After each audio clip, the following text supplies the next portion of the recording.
One of the interesting quotes in his last book, which is his quasi-autobiographical Ecce Homo, is he says, "Above all, do not mistake me for someone else." And what have people been doing for the past 150 years but mistaking him for someone else?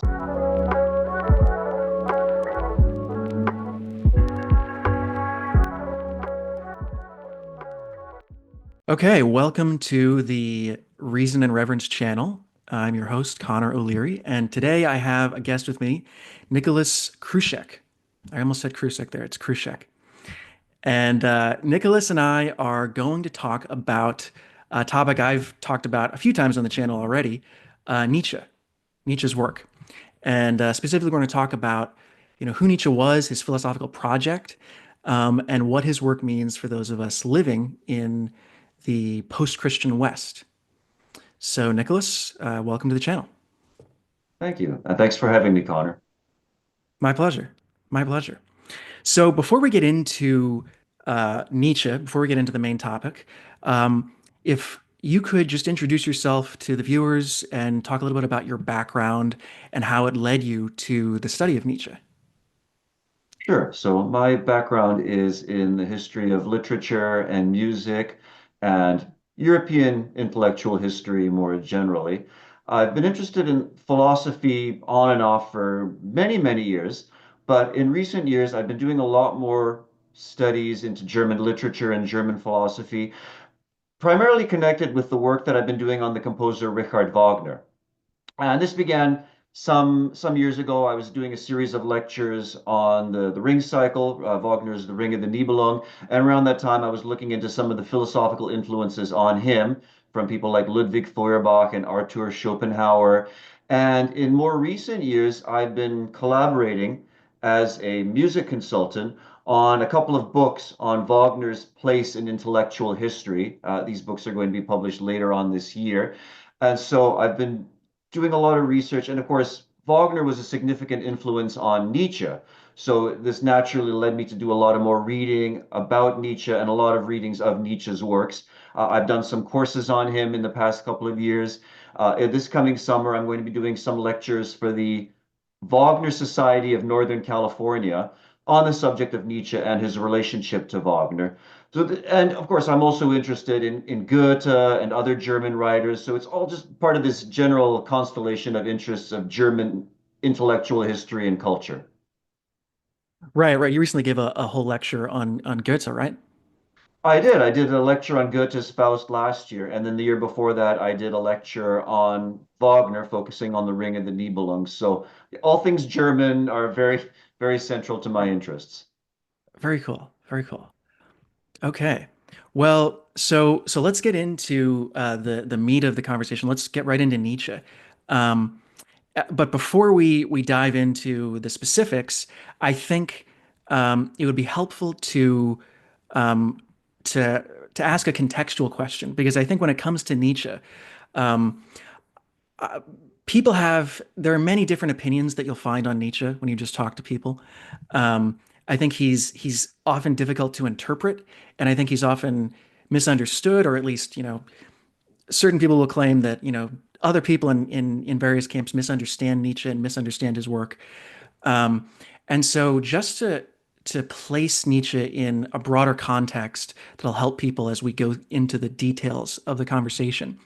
I want to ask what do you think Nietzsche's overarching philosophical project is about? Well, I think that's an excellent starting point. So Nietzsche noticed that, and getting interested in in philosophy, that human beings had believed that they discovered certain absolute truths in various areas, religious truths, metaphysical truths, logical and epistemological truths, and of course, moral truths. And Nietzsche, by training, he was a philologist. He studied classical languages, classical literatures, and so and he was an outstanding scholar. He was at the age of 24, he was offered a chair of classical philology at Basel University in Switzerland, even before he'd finished his PhD. So he was one of the leading Wow. scholars in this area. And through his knowledge of ancient cultures and ancient texts, Nietzsche noticed that human beings' ideas of what is true and what is good and what is beautiful changed over time. So our values, our ideas of what is true and what is morally good have changed through the centuries and through the millennia. And so this idea that there's one fixed truth that somehow we have discovered what's true in the area of metaphysics or in the area of epistemology, Nietzsche simply rejected that as a kind of hubris or as something completely misguided. So an important part of his project, and this really begins with the series of books that he started publishing around 1878 with Human All Too Human and its various sequels, was to take apart all the various fallacies and prejudices and misunderstandings that had accumulated. So there's definitely a skeptical element to Nietzsche's whole philosophical project, a skepticism of all these truths that human beings had come to very easily and very complacently believe over Right. time. Gotcha. Okay. Well, so it's that's very interesting because, when you say, well, truth, what we consider truth, changes over time and is culturally conditioned. That's just that sounds like a truism to people now. Nowadays that's like the water that we swim in. But at the time, this was fairly revolutionary. It was. Now, bear in mind that there was an important precursor in Nietzsche, and that was Hegel. It was really Hegel who introduced this whole idea of evolution into European thinking, European culture. Of course, Darwin came after Hegel. Darwin introduced the idea of evolution into biology, into the study of natural science. But so in this particular respect, Hegel is an important precursor because he, in his studies on the philosophy of history and religion and philosophy, he talks a lot about how ideas have changed from ancient times through medieval times into modern times. And so that was definitely one of the factors that influenced Nietzsche's thinking. Okay. So, one of the things that Nietzsche is known for is his discussions of nihilism. Some people, you'll hear people describe Nietzsche as a nihilist. Nietzsche, I know, described himself at times as an immoralist. So, when it comes to nihilism, um, how how do you think that's commonly understood, and how do you think what do you think Nietzsche's definition of that, and what kind of differences there were for Nietzsche? Well, one common dictionary definition of nihilism is the view that life is essentially meaningless and valueless as a result of losing some of these absolute truths that people had believed in previously. So Hmm. in the West, up until the beginning of the Renaissance, people basically took Christianity for granted. Christian faith, Christian dogmas, Christian morality. Really, during the Renaissance, that began to break down a little bit with more studies into classical philosophy, classical culture, and literature. And it accelerated during the period that we roughly call the Age of Reason, the Age of Enlightenment. But the 19th century, the century in which Nietzsche lived, was particularly a period of crisis because, for a variety of reasons, one, of course, was the study of philology, the study of ancient languages, which was Nietzsche's specialty, which revealed that some of the translations of the Bible that had hitherto been accepted were flawed or deficient or inaccurate in various ways. Of course, there was the Copernican revolution, which showed that the Earth is not the center of the universe.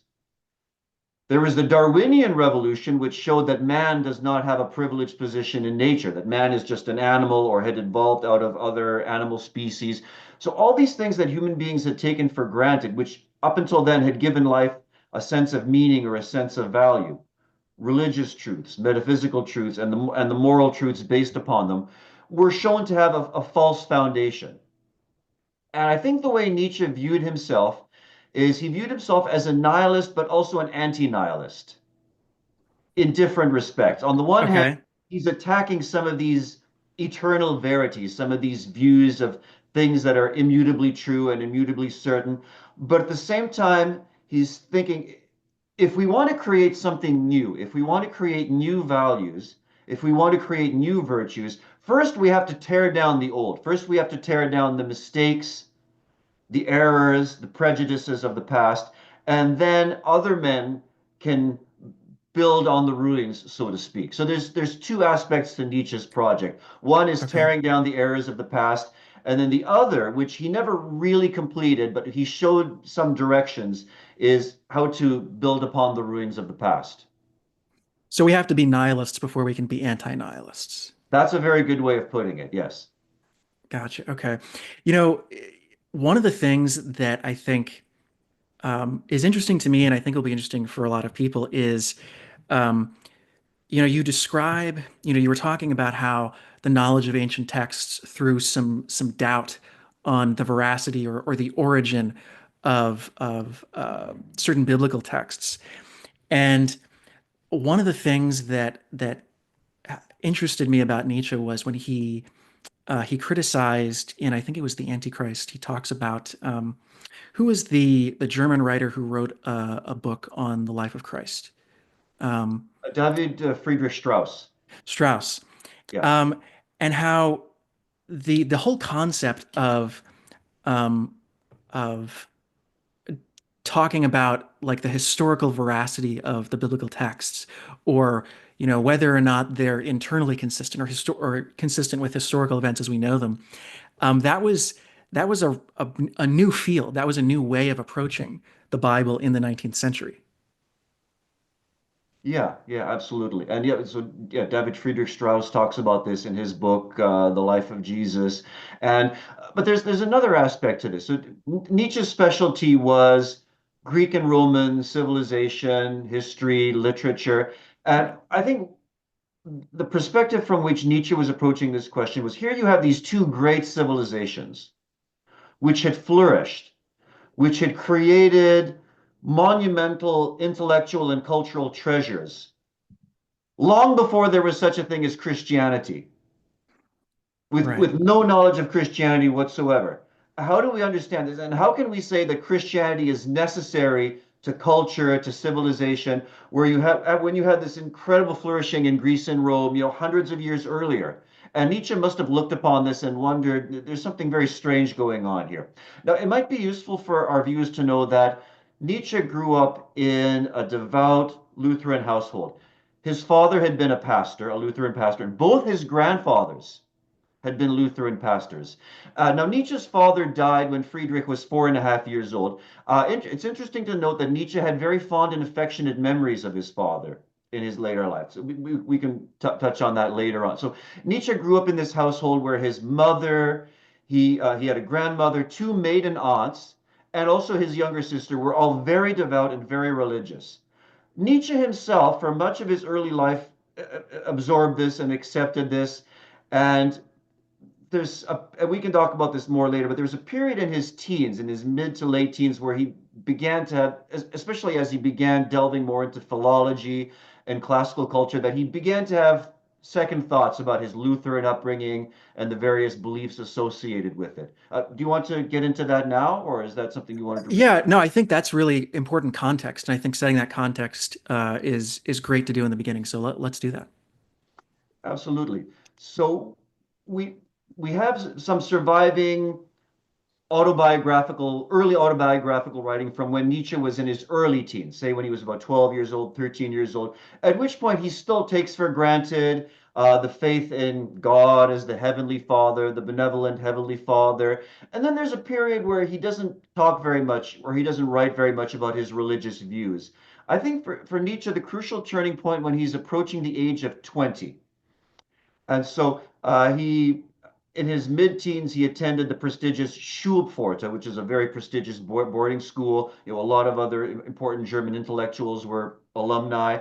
And then when he goes off to university. First, he goes to the University of Bonn in 1864 to study philology and theology. So originally he had the double major. He was going to Right. study philology and theology.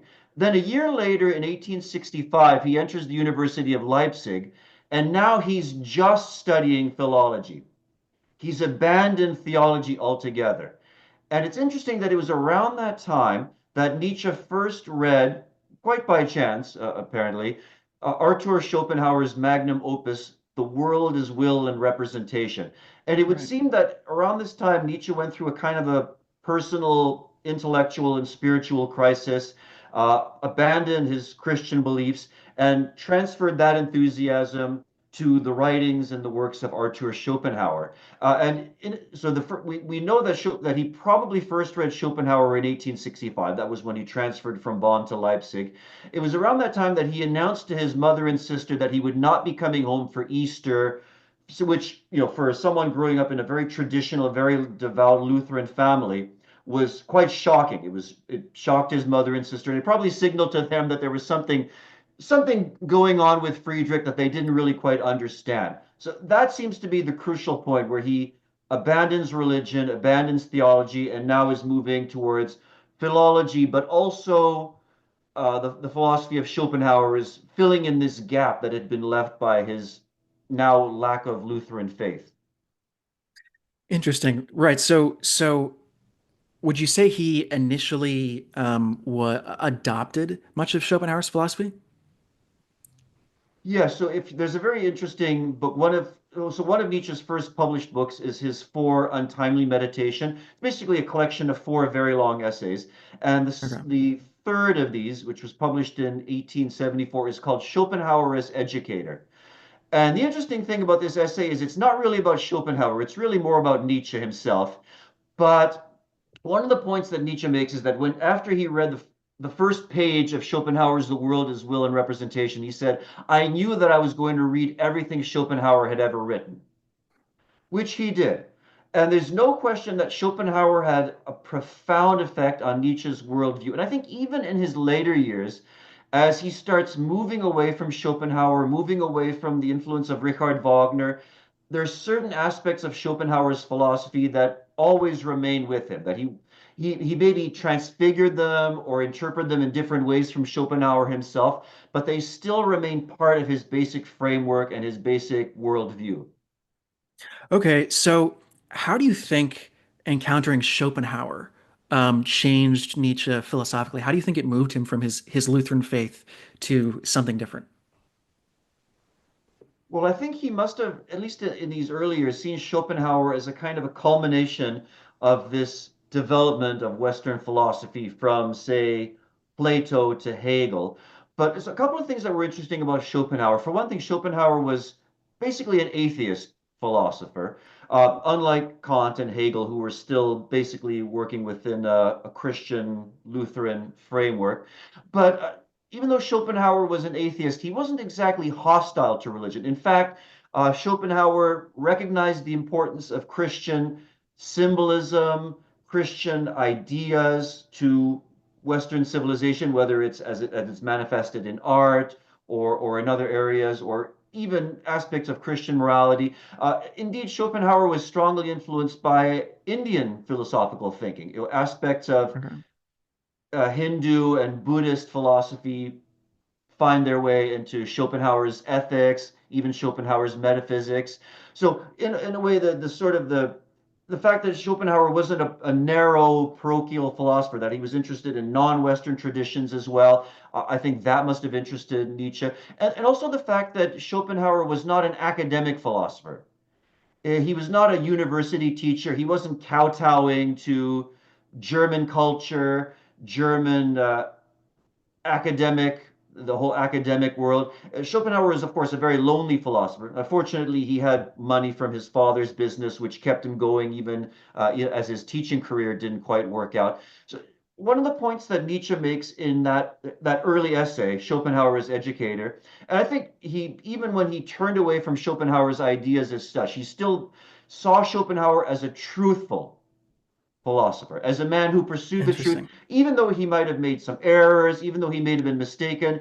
He didn't view Schopenhauer as someone who was kowtowing to the intellectual establishment. He thought, this is a man who's pursuing the truth wherever it leads. And I think one point that both Schopenhauer and Nietzsche agreed upon is that the truth is painful. The truth is ugly. The truth is not something that we tell ourselves to feel good about reality, to feel good about our morality, our virtue. The truth is something that can be very dark and very bleak, and it can shatter a lot of our illusions about what we are and what we should be. And so I think that's one aspect of Nietzsche's respect for Schopenhauer, which endured even as he began to forge his own path in very different directions. Okay. So I don't want to get into too much detail on Schopenhauer right now, but I do want to I do want to ask this question. Um, how so that's one way, you mentioned that Schopenhauer influenced Nietzsche in an enduring way. But what what is it about Schopenhauer and his philosophy that uh, you think really influenced Nietzsche initially, and contributed to that initial burst of philosophical development that would culminate later on in a more mature Nietzsche?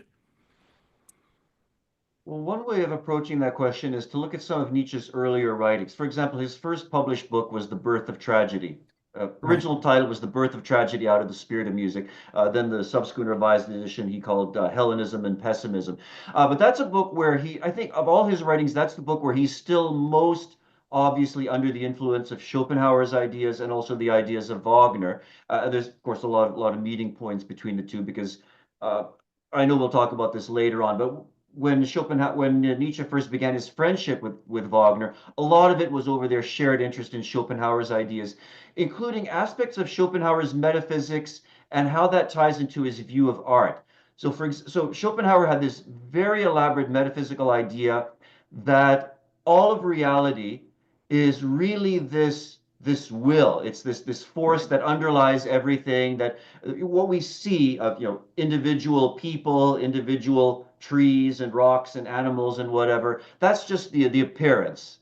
That's just the sort of the phenomena, as to put it in the terminology of Immanuel Right. Kant. But the thing in itself, what Kant calls the noumena, the real reality underlying this is this force, this will, which is blind and irrational and ultimately destructive. So there's definitely this sense of malevolence to the will. And for Schopenhauer, this explained why there's so much suffering, so much cruelty in the world. And I know later on we'll talk about how suffering is also central to Nietzsche's philosophy. How this influences Nietzsche's view of aesthetics and how this ties into his philology is as follows. In his first book, The Birth of Tragedy, Nietzsche talks about these two elements of Greek tragedy, which he calls the Apollonian and the Dionysian. And the Dionysian is something which hadn't really been recognized in Greek culture, but it's the dark, irrational, tragic element of Greek culture and Greek civilization, which Nietzsche was one of the first important scholars to draw our attention to this. And then there's the Apollonian, which is the principle of individuation, the principle which is more tied to the world of appearance. And for Nietzsche, the Dionysian element was specifically associated with music, and the Apollonian was tied to the plastic arts and maybe to a lesser extent to poetry as well. But if you study what he says about these, it's clear that the Dionysian element is tied to Schopenhauer's will, insofar as it's blind, irrational, dark, potentially destructive. And the Apollonian element is more tied to the world of appearance, the world that we perceive with the senses and that we know with our reasoning mind. So Okay. that first book is really a meeting point between these ideas of Schopenhauer, certain aesthetic ideas which are tied into Wagner's view of opera and drama, and some of Nietzsche's earlier philosophical ideas as well. Okay. And so Schopenhauer's concept of the world as will, does that influence uh, Nietzsche's? Does that help? Does Nietzsche basically take that idea and develop that into the will to power? I mean, is he inspired by Schopenhauer in that sense? Inspired in terms of the terminology, the use of the German word Wille or will, Right. yes. But Nietzsche's understanding of will, as it later develops in his idea of will to power, is actually something very different. In a way, it's a response to, or maybe a reaction against certain aspects of Schopenhauer's theory of the will. So even though they use the same concept, even though they use the same term, ultimately they have very divergent views of what the will actually is. Gotcha. Okay. Okay. I'm going to bookmark that because I want to come back to that a little bit later on when we talk more about Nietzsche's more mature philosophy. Um, but I also want to circle back to a little bit earlier in our conversation where you were talking about um, how um, uh, there was the 19th century saw the uh, a decline in Christian faith that had and a decline in um, how we saw, at least how intellectuals saw Western civilization in the grand scheme of things. And you mentioned how Nietzsche, looked at the great civilizations of Rome and Greece and compared them to our own, our Christian civilization, and the effect that that had on him, and maybe disillusioning him. But my question is, why do you think that there was such a breakdown of Christian faith and our understanding of Christian civilization, specifically in the 19th century and around Nietzsche's time, as opposed to earlier? Because before Nietzsche, we had the Age of Reason, we had the Renaissance with the rediscovery of Greece and Rome and a new emphasis on that. But we hadn't had the decline of Christian faith that we start to see in the 19th century. And I'm curious, why do you think that is? The decline of religious faith takes various forms. It can influence, for example, the aesthetic sphere, the political sphere, the moral sphere. So already through the Age of Reason and the Age of Enlightenment, there was a decline of religious belief. You see that, for example, in the writings of Voltaire, who Hmm. was a very important French 18th century skeptic philosopher. And interesting to note that when Nietzsche published the Human All Too Human in 1878, which was the 100th anniversary of the death of Voltaire, he actually dedicated that book to the memory of Voltaire, which was very interesting. And I think it must have been interpreted in unusual ways by the whole Wagnerian sort of German nationalist camp. But yeah, it took a while for the breakdown of Christian belief to percolate into the artistic sphere. That really begins with what we would call the Romantic movement, which really got off the ground in the 1770s, 1780s, with this movement in German arts and letters called the Sturm und Drang. And the two most important figures associated with the Sturm und Drang were, of course, Goethe and Schiller. And there's some precursors in the work of Lessing, who was a German writer of an earlier generation, but particularly it works like Goethe's The Sorrows of Young Werther, Schiller's play The Robbers, Don Carlos. We start to see, even in literary forms, attacks against the establishment, against the religious establishment, the political establishment, and that, of course, gathers steam in the 19th century. So I think in the 19th century, there's definitely this sense that people have taken Christian morality and Christian faith for granted for so many years, but now because of discoveries in philology, discoveries in science, discoveries in biology, people were realizing that there's a kind of a deception, that we're believing these things, but we don't really believe them at the same time.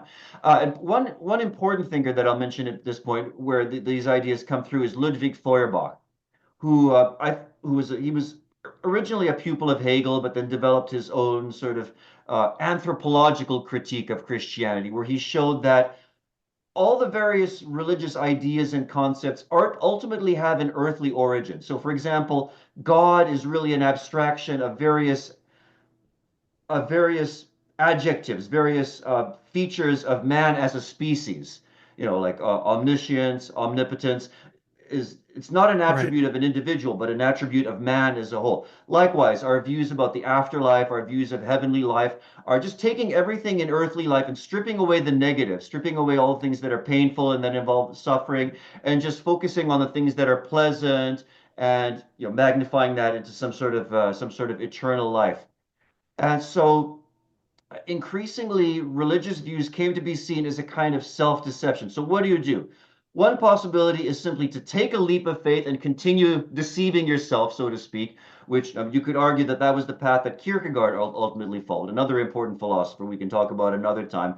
But then at the same time, you have these more skeptical, more atheistic philosophers like Feuerbach, like Schopenhauer, and ultimately like Nietzsche himself, saying the old values, the old ways of thinking simply don't work anymore. They're contrary to reason, contrary to science, and we need to find a new way of examining these problems. Okay, so you could think of the 19th century as sort of a tipping point, a civilizational tipping point, where the evidence against Christianity has been, growing over the centuries and percolating through the culture, and it reaches this tipping point, um, and it really it spreads more broadly. Yeah, and one of the tragedies, I think this is a tragedy that befell Nietzsche as well, is that when we talk about reason, logic, those principles came to be associated with the earlier era, the era of Right, faith, the sort of religious, metaphysical era, right, whereas the Romantics in general viewed their project, whether viewed in cultural terms or in artistic terms, as a reaction against the Enlightenment, a reaction against reason, a right, reaction in favor of emotions, in favor of irrationality.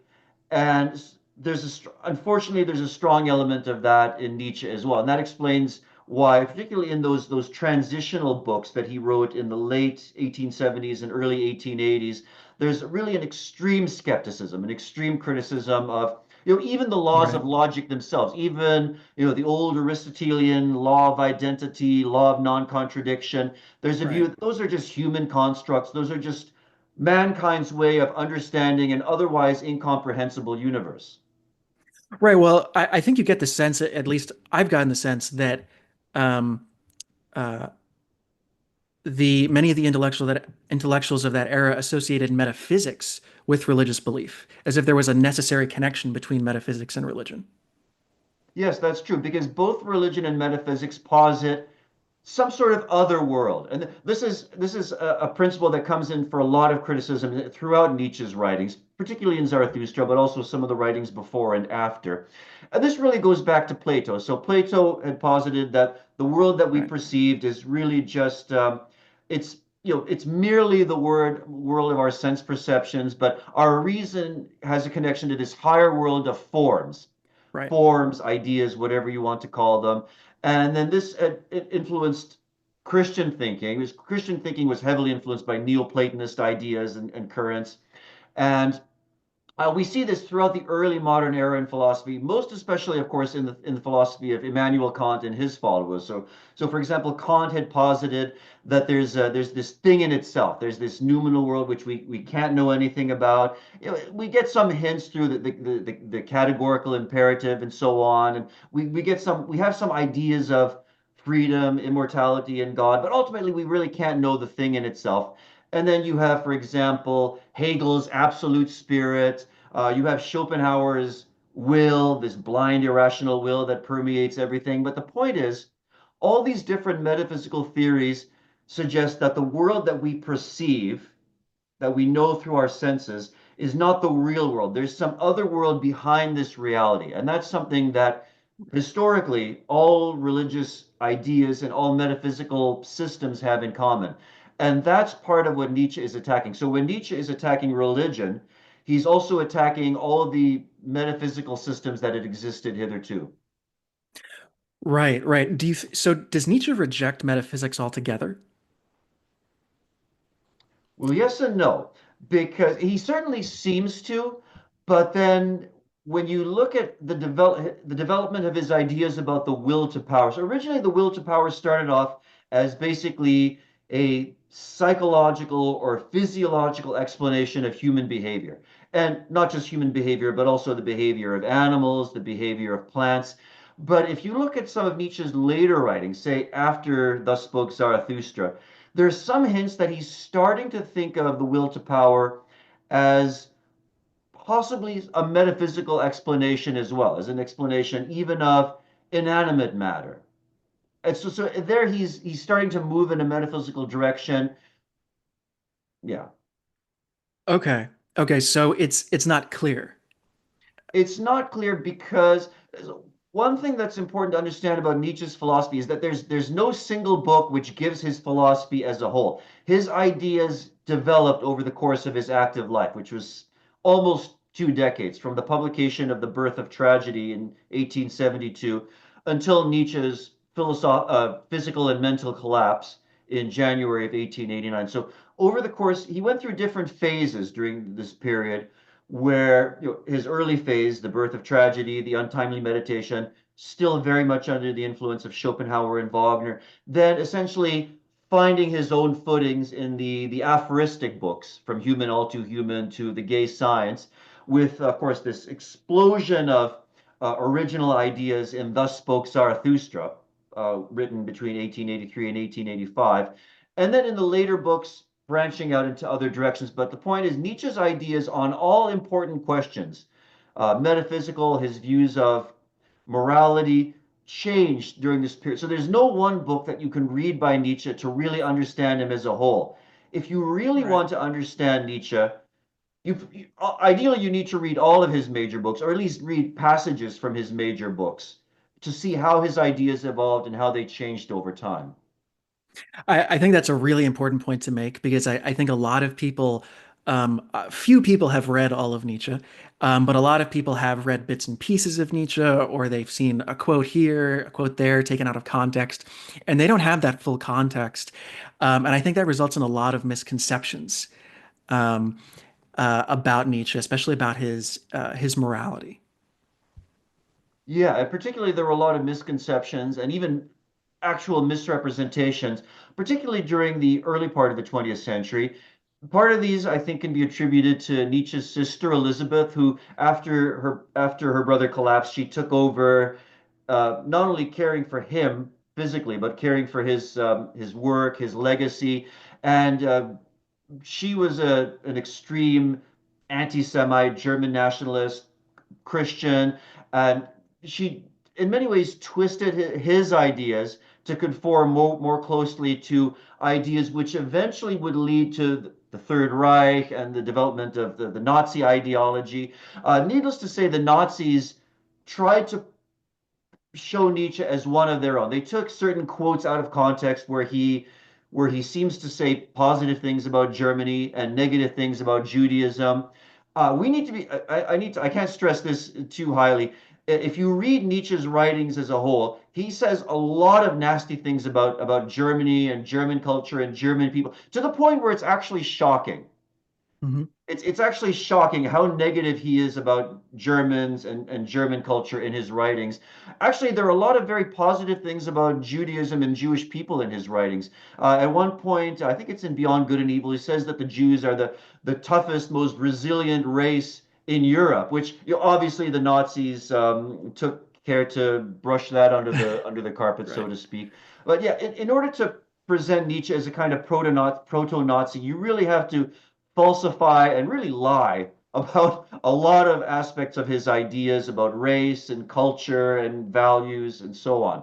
So he's been widely misunderstood. There was a long period of time where he was virtually ignored in Anglo-American scholarship, or he was viewed in negative, cast in a negative light.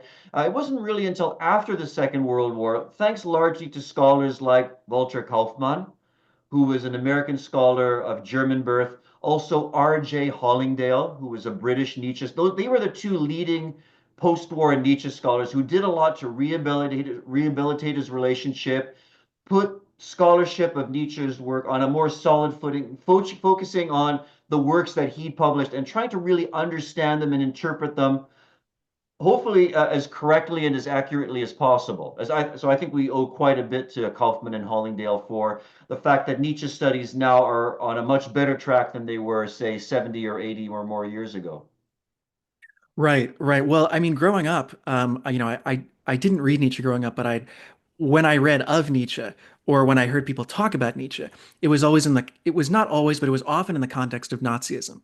And people kind of just generally associated him. And, you can take quotes out of context, like where he says something along the lines of, we should help the weak to perish. Um, you can take that out of context and say, oh, well, that sounds a bit Nazi-like. So I think that general, even if people don't necessarily, brand him as a Nazi anymore, but uh, they often still have a general sense that he was something like that or something friendly to that. Yeah, the tremendous danger of reading Nietzsche in bits and pieces is that almost everything he says, which is really provocative and really controversial, somewhere else in his writings, he says something which puts a completely different perspective on it. So elsewhere, he says that the strong naturally help the weak, not because not out of pity or out of any sort of feeling of kowtowing to their inferiority, but because the noble people, the people who are strong, they have such a superfluity of energy and strength and humanity that it naturally overflows and naturally helps people who are weak and oppressed and Right. downtrodden. So there's always somewhere in Nietzsche there's another perspective, and the way you understand him is by taking these seemingly contradictory statements Right. and assertions and trying to figure out, well, what's the meeting point? What is are his views developing, or is he trying to? Is there some sort of higher synthesis here that we can understand? Yeah, I'm so glad you say that because I don't hear a lot of people say that explicitly. I saw this spat on Twitter recently where someone took a Nietzsche quote out of context and said, "Oh, I mean, this guy's horrible. I don't understand why anyone still takes him seriously." And then another, I guess, Nietzsche scholar responded and said, what else have you read of Nietzsche? I mean, do you know anything else about Nietzsche?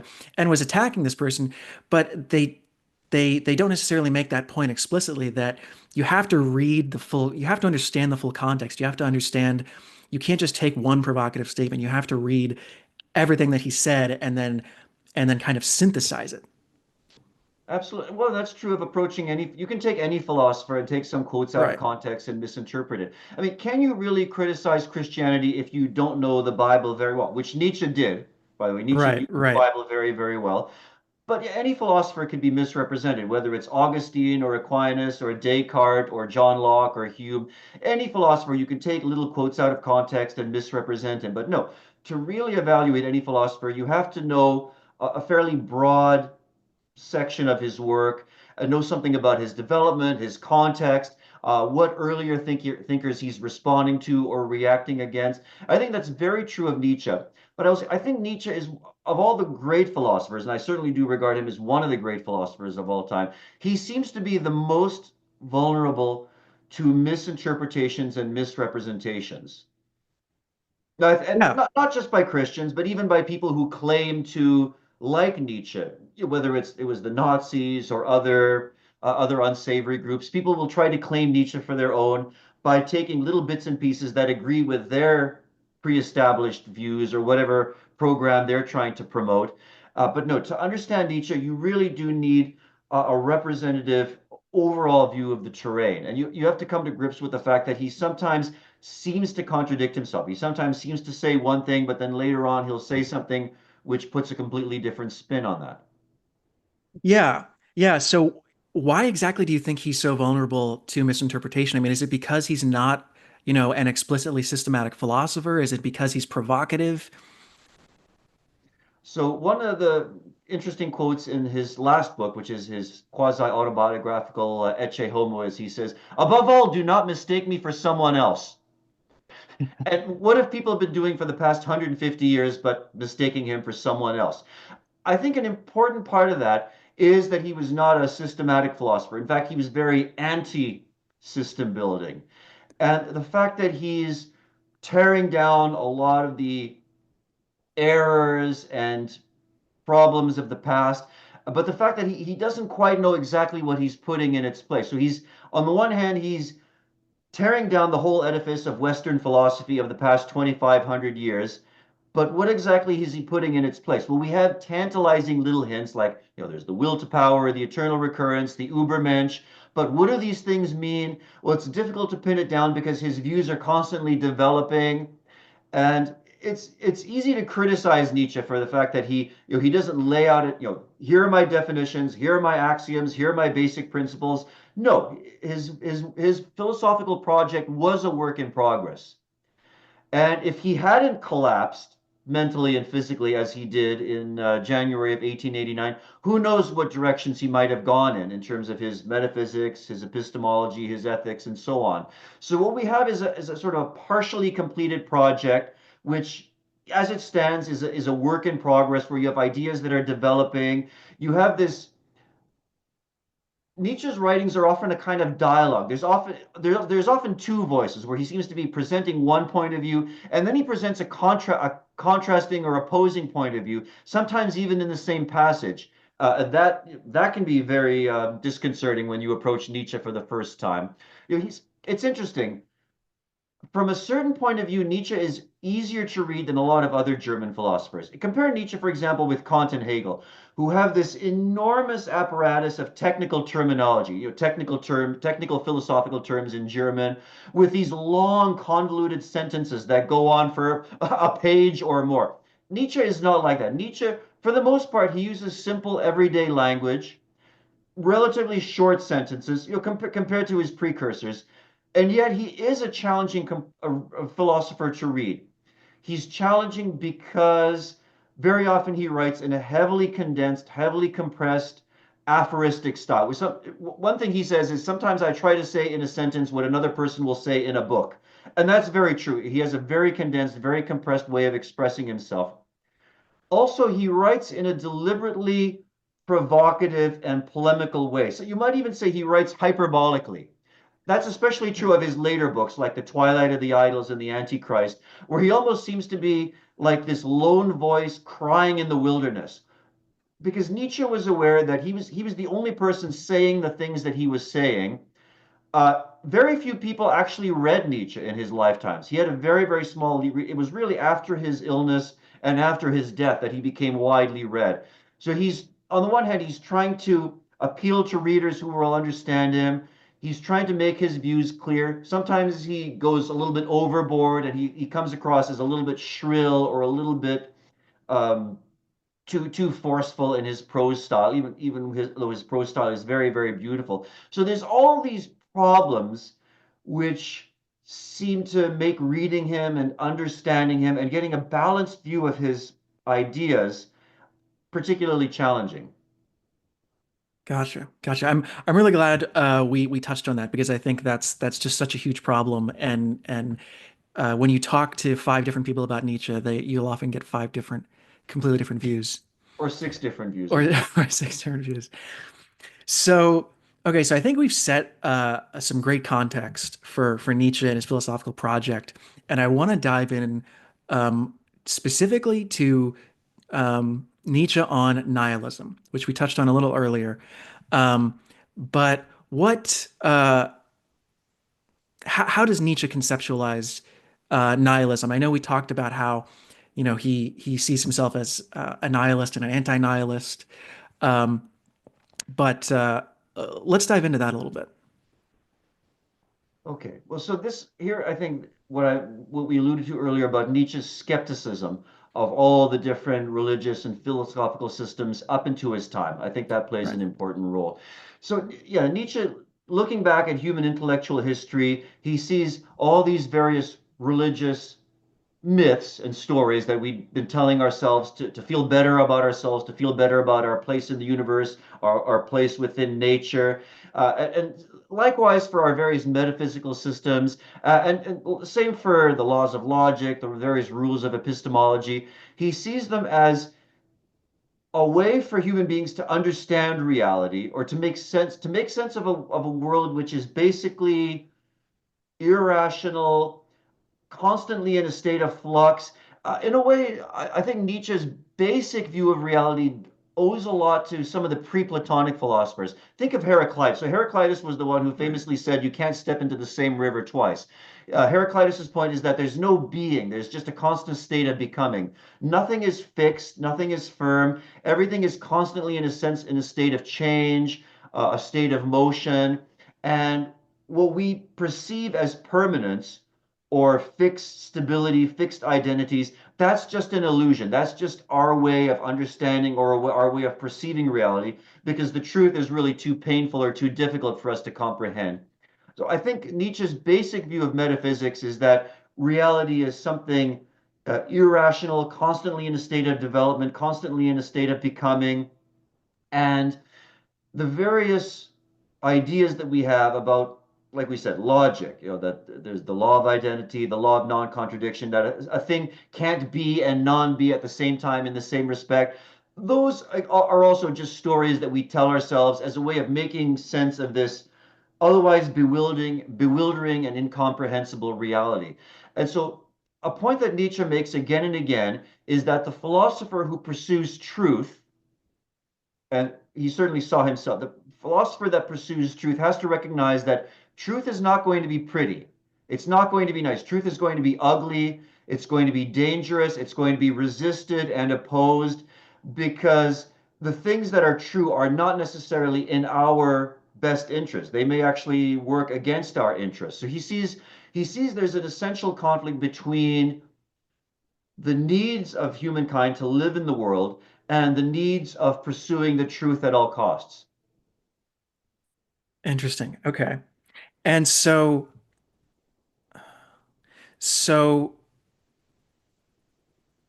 did why was he, from a historical civilizational perspective, so concerned with these problems? I mean, what did he see this as a crisis that's Western civilization was facing?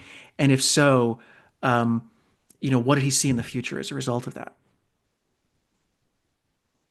Well, certainly when he's talking about Greek culture and Greek philosophy as such, and particularly in his first book, The Birth of Tragedy, this idea that the Greeks on some level recognized this dark, irrational aspect to reality. And this is one of the reasons why Nietzsche focused so much on the pre-Platonic philosophers and why he admired them so much, not just Heraclitus, but also Empedocles and Anaxagoras, is because they delve more into this view of reality as fluid, as unpredictable. And then by the time you get to Plato, Plato is trying to make philosophy a little bit more tidy, a little bit, we might say he's trying to make it a little bit more rationalistic, to explain things in more rational ways. Yeah, everything is there's this world of forms, and everything is explained very, very nicely.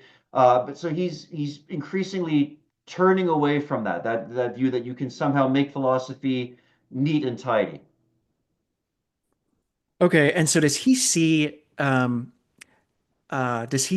the, you know, Greek philosophy from Socrates onward? Does he see that as um, a kind of compensation, a kind of turning away from the actual nature, the dark nature of reality? I think so. And so in that first book, The Birth of Tragedy, he talks about the origins of tragedy and the cultural conditions that made it possible. But significantly, he also talks about the decline of tragedy. And the point he makes is that when Greek tragedy was at its pinnacle in the works of Aeschylus, the works of Sophocles, the Greeks were more in touch with this irrational, spontaneous element. Then what happened? Socrates came along, and Socrates brought this more rationalistic view of knowledge, of metaphysics, and also tried to impose on Greek culture this idea that there's a moral world order, that we can know what is the good, what is the evil. And it's at that point that even Greek tragedy begins to decline, because then the third of the great tragedian comes along, so that's Euripides. And Euripides, taking his cue from Socrates, it starts exploring the characters' psychologies in a more rationalistic way, in a way that engaging more with the Socratic philosophy, this view of that there's a moral world order. And at that point, Greek tragedy loses its spontaneity, it loses its naturalness. It somehow becomes artificial, and then it begins to decline. And I think that's how he views the course of philosophy as well. That as philosophy became more rationalistic, and as philosophers began to posit, for example, that there's a moral world order, that nature as such has an ethical significance, then philosophy begins to decline, it begins to lose touch with truth and reality. Interesting. Okay. So, what did Nietzsche think? And I know he didn't have time to complete the project, but what did Nietzsche think about the future after, as we go through the process of destruction, of destroying our old illusions? Um, how did he see the course of history changing as a result of that? Well, he doesn't talk very much about the future as viewed from the perspective of his own time. There are little hints, and well, perhaps this might be a time to talk about the Ubermensch, or his view of Hmm. the Overman. So Nietzsche was deeply dissatisfied with the culture and civilization of his own time, which he often uses the term decadent, or very often uses the French equivalent décadence, to describe this kind of culture which is lazy, complacent, which doesn't really believe in the old Christian myths and stories, but is still holding on to aspects of Christian morality, for example. And his view is that people don't have the courage to transcend the errors of the past and try to build something new. So, in his, I think, central and one of the books, Thus Spoke Zarathustra, he posits this idea of the Ubermensch, the overman, is the man who's going to reject all these errors of the past and create something new, create new values and new virtues, which will leave behind all these old religious systems, these old metaphysical systems, and focusing just on this world. So, two important ideas here. One, in Thus Spoke Zarathustra, Nietzsche attacks the whole idea of otherworldliness, or the idea that there's another world other than this one. So, if you read Zarathustra again and again, he's talking about we have to focus on this world and the body.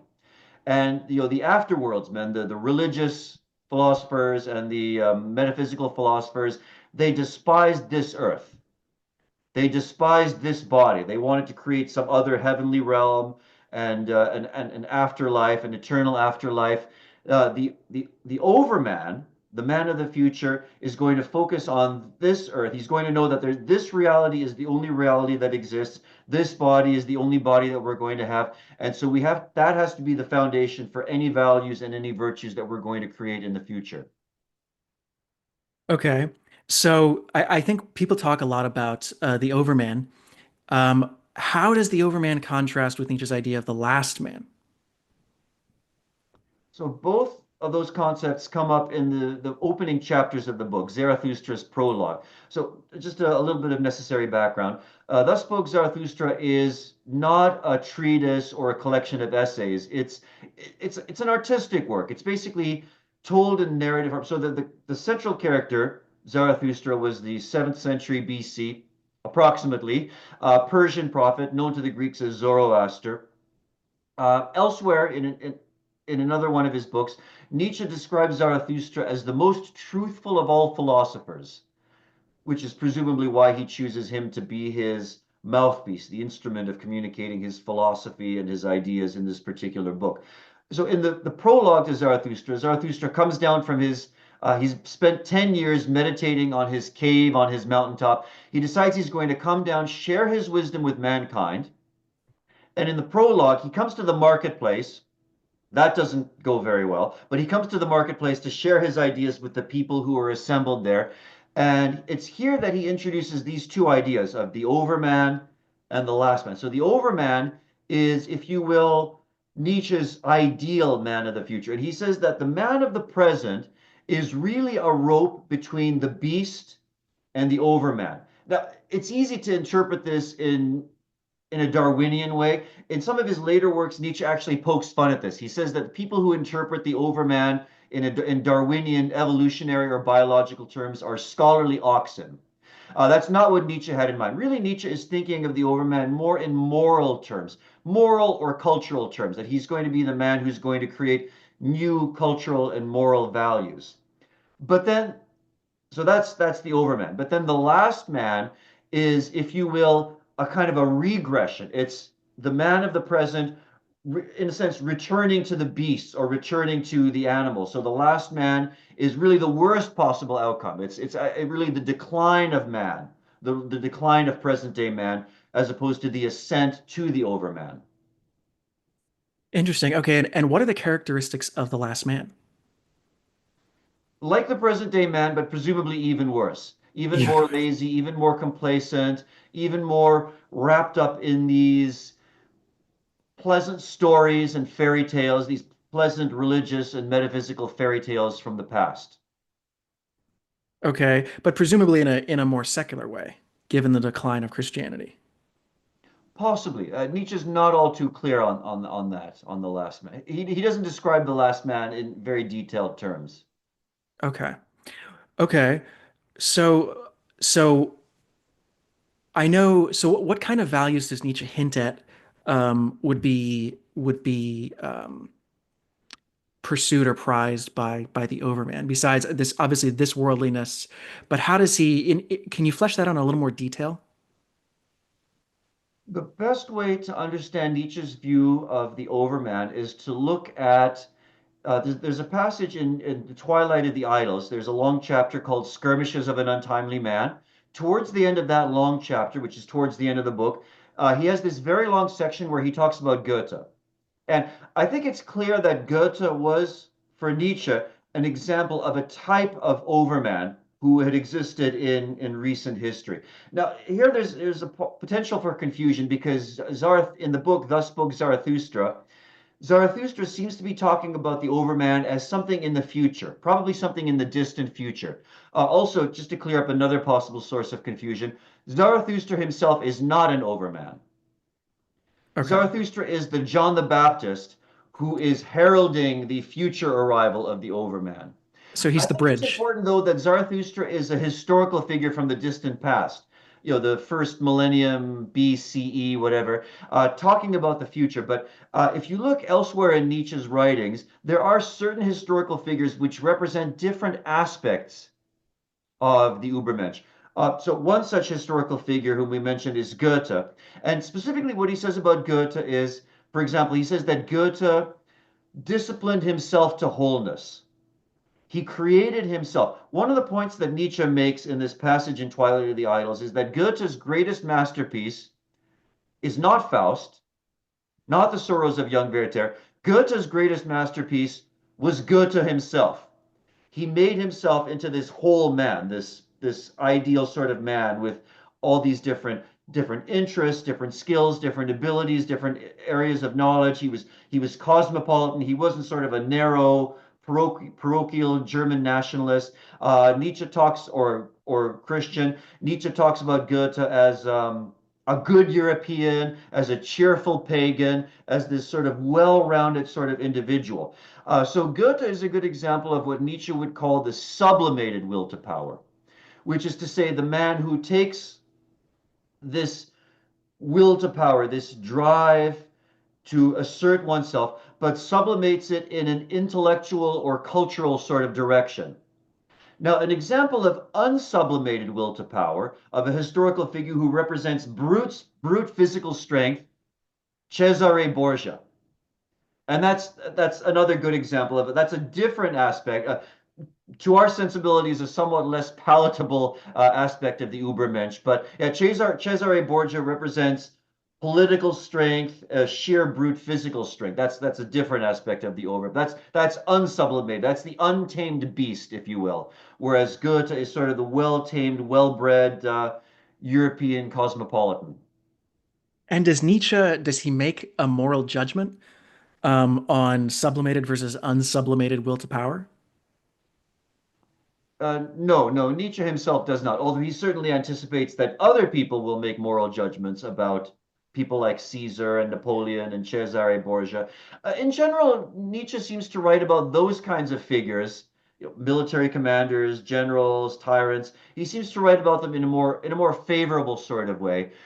At the same time, he does recognize the advantages of the sublimated will to power, the will to power, which is not an attempt to tyrannize over other people, but to discipline oneself, to overcome oneself, and to channel the energies into hopefully an intellectually and culturally productive sort of direction. Yeah, so that brings up another point of contention, I think, about Nietzsche, which is, can you say that he unambiguously advocates for, running roughshod over others in any context?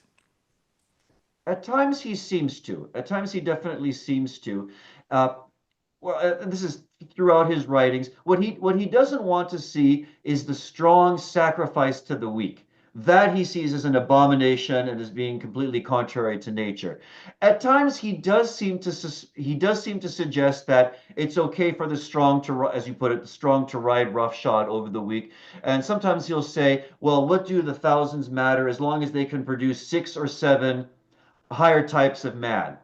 But then there are other passages where he says that the strong person naturally, because of his natural abundance and overflowing vitality and overflowing energy, will actually be generous towards the weak and the downtrodden.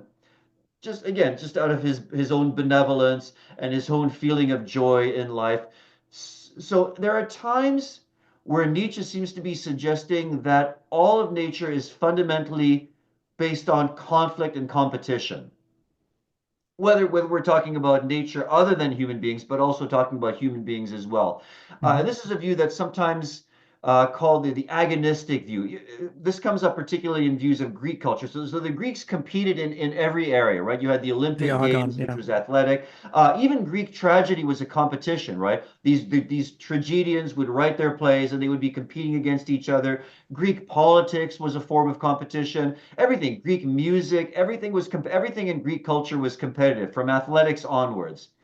And so definitely Nietzsche sees conflict and strife and competition as central to all aspects of existence for living beings, including human beings, which is a sharp contrast to a view that we might hold of the trader principle, where we can exchange values and mutually benefit. Nietzsche doesn't go in that particular direction, but at the same time, he does seem to suggest that the strong, in certain situations, can be of benefit to the weak, or can share some of their strength. Again, not out of pity or out of any sort of feeling of feeling of pity or feeling of mercy or anything like that, but just out of this feeling of overflowing strength and abundance. Okay, so that brings me to a related question where you said it's not out of pity. It's an out of an abundance of strength. Um, what exactly were Nietzsche's views on pity? Not good, not good. So Nietzsche, so in Thus Spoke Zarathustra, pity is Zarathustra's last temptation. It's his the last thing that he has to overcome in the fourth book of Thus Spoke Zarathustra, the last of the four books of Thus Spoke Zarathustra. Uh, Nietzsche sees pity as something very dangerous. It's something that potentially can undermine the strong. And in certain situations, he sees pity as something that the weak use against the strong. Of course, this ties in with a lot of other Nietzschean ideas, which later on we can discuss the master morality versus slave morality, the whole idea of resentment or ressentiment. The idea being here is that the way that the weak can can assert their will to power against the strong is essentially by displaying their sores, by making a big thing about their weakness, the fact that they're oppressed and the fact that they're miserable, and using that as a way of getting sympathy of their betters, of those who are in some ways physically or mentally or emotionally superior to them. Okay, so he sees pity as an anti-life force. Yes, that's a very good way of putting it. Anti-life, exactly. Interesting. Okay. And yet at the same time, he says, out of an abundance of strength or life, the strong might bestow some some help to the weak. Is that correct? Yeah, Nietzsche makes, particularly in his later books like The Genealogy of Morals, he makes a clear distinction between people who act out of a superfluity of strength and creativity, and people who act out of a poverty of strength and creativity. And so the strong, the people who have the abundance, the overflowing, this will this will naturally benefit other people as opposed to taking from other people. So in a sense, Nietzsche would say that the strong really have no need to take from the weak because they already have so much. Gotcha. Okay. But he doesn't see, so, he sees pity and the behavior that it engenders as opposed to life, as opposed to the will to power. Um, but he doesn't see, if you're acting from an abundance of life or an abundance of strength, um, and you, let's say, bestow us, you're an overman and you bestow something on someone weaker than you.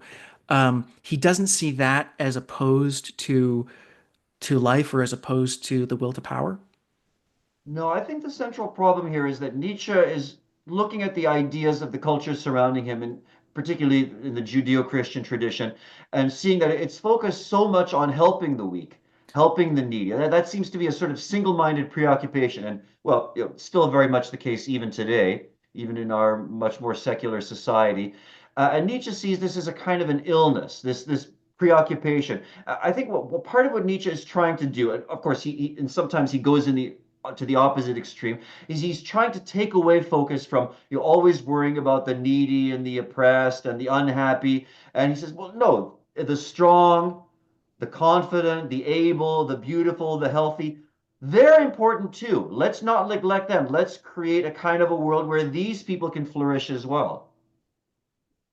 Interesting. Okay. So, in a way, it's a kind of a reaction against this obsession with the needy and the downtrodden that he sees in his, even though his society is becoming secular, it's still holding on to so many of these aspects of the Judeo-Christian morality.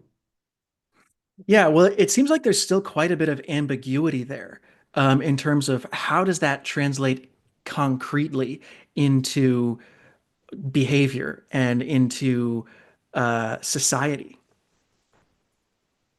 Yeah, yeah.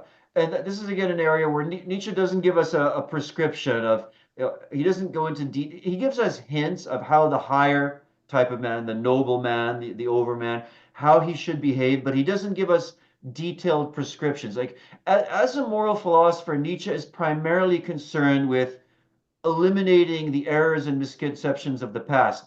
But again, there's this problem that he doesn't give us a detailed program or detailed prescription for what he does want to see. Right. Well, and I think that leaves it open for people to write their own program in there. Yes, which has been done very, very badly over the past hundred some odd years. Yes. Yes. So if one, since we're on the topic of pity and the weak and the needy, uh, what is Nietzsche's view on suffering? First thing that we need to make absolutely clear is that Nietzsche's life was full of a lot of suffering. I mean, an inordinate amount of suffering, and both physically and emotionally. So, physically, Nietzsche, for much of his adult life, he suffered from agonizing migraine headaches, which would last days, horrible gastrointestinal illnesses, which would involve vomiting, nausea, loss of appetite, insomnia, which again would go on for days and days at a time. Eventually, I think it was around 1879, Nietzsche had to give up his chair as a professor of philology at Basel University for health reasons, because he simply couldn't continue teaching. His health was horrible for such long periods of time. And basically, for the last decade of his productive life, Nietzsche was wandering around searching ideal climates, mostly in Switzerland and northern Italy, where the climate and the diet and the exercise would do the least harm to his physical constitution. But Nietzsche suffered from terrible, terrible health for much of his adult life. Also, he was a very lonely man. So again, he was very few people read his works in his lifetime. Very few people really understood him. He, of course, never married, never really had a long-term relationship, really had very few friends, particularly during his period of wandering. Probably the closest relationship that he had was his friendship with Wagner, which, lasted for 8 years and then eventually took them in different directions. He was a very sick man. He was in agonizing pain. He was a very lonely man. He had no intellectual equals, nobody, very few people who really understood him and with whom he could have the kinds of conversations. So really his conversations are with his readers, and more specifically with his future readers, his future generations of readers. So nobody understood suffering better than Nietzsche himself. And yet, and this is the interesting thing, his view of suffering is very different from that of Schopenhauer. So basically for Schopenhauer, suffering is a reason to say no to life. Schopenhauer famously said existence must be some kind of mistake because there's so much suffering, so much cruelty, so many horrible things in the world. Cruelty of man, cruelty of man to animals, etc. So for Schopenhauer, it would be better if none of us had ever been born. It would be better if none of us would procreate and if there were no more human beings. But Nietzsche came to see that that's totally wrong, that there are lots, even if you have brief joys, even if you have fleeting joys, one joy is enough to redeem lots of suffering. So Nietzsche ultimately came to see himself as the ultimate yes sayer. to life. And for Nietzsche, saying yes to life doesn't mean just saying yes to the positive things, the successes, the joys, the happiness. Saying yes to life also means saying yes to suffering and saying, yes, if that's part of the package, I accept it. I will go along with it. So in that sense, he's the diametrical opposite to Schopenhauer. So why does he think if you have to say yes to life, if you're going to say yes to life's joys, why is it necessary to also say yes to life's sorrows? Why does he think that? I don't think that Nietzsche could conceive of a life without suffering. So, first of all, because of his view of the metaphysical nature of reality and the metaphysical nature of this world and human nature, which necessarily implies strife and conflict and competition. Nietzsche couldn't, for example, conceive of a purely benevolent, non-sacrificial society of mankind. What we would call a world of traders, where we all act to mutual benefit. He couldn't really conceive of that. He conceives that there always has to be some kind of conflict or some kind of cruelty or suffering. We can take steps to minimize it, to rise above it, to discipline ourselves to accept it, and to not be too harmed by it. That's the best that we could hope for. But the idea of a life without suffering, just for Nietzsche, is a kind of fairy tale. So he views suffering as basically metaphysically and sociologically necessary. Well, that's the malevolent aspect of Nietzsche's view Okay. of nature and his view of human nature. Yes, yes. Do you think that Nietzsche's grappling with suffering throughout his life, how do you think that impacted his conception of the Overman and the relationship between the weak and the strong? Because he must have felt very weak much of the time. Well, yeah, that is something interesting in his writings because on the one hand, he focuses so much on what can we do to most benefit the strong, to create the best kind of world for the strong, for the noble, the overman, and ignoring the weak. But he himself was physically weak. I do think, though, that I think comes through quite clearly in some of the early chapters of Ecce Homo. I think Nietzsche did view himself as mentally and psychologically strong. He talks of, and one point that he seems at pains to emphasize is that he doesn't resent his life for being so painful and so lonely. On the other hand, he seems to be grateful for it. He actually talks about this in Ecce Homo, that he's grateful for his sickness, that it made it necessary for him to quit his teaching job and go on and basically write books while wandering through various regions of Europe. He talks again and again about how he's grateful for everything in his life, even the things that were most painful, that brought him the most suffering, the fact that he was lonely. And so, even though he was clearly physically, constitutionally weak, I think he probably does see himself, or at least he's trying to tell himself that he's, in that sense, physically and emotionally more resilient than even the average person who doesn't have all these sufferings in his life. Interesting. And how does this, so since we're talking about suffering and accepting everything in your life, both the good and the bad, how does this dovetail with his ideas of eternal recurrence and amor fati? Very closely. So, amor fati means the love of fate.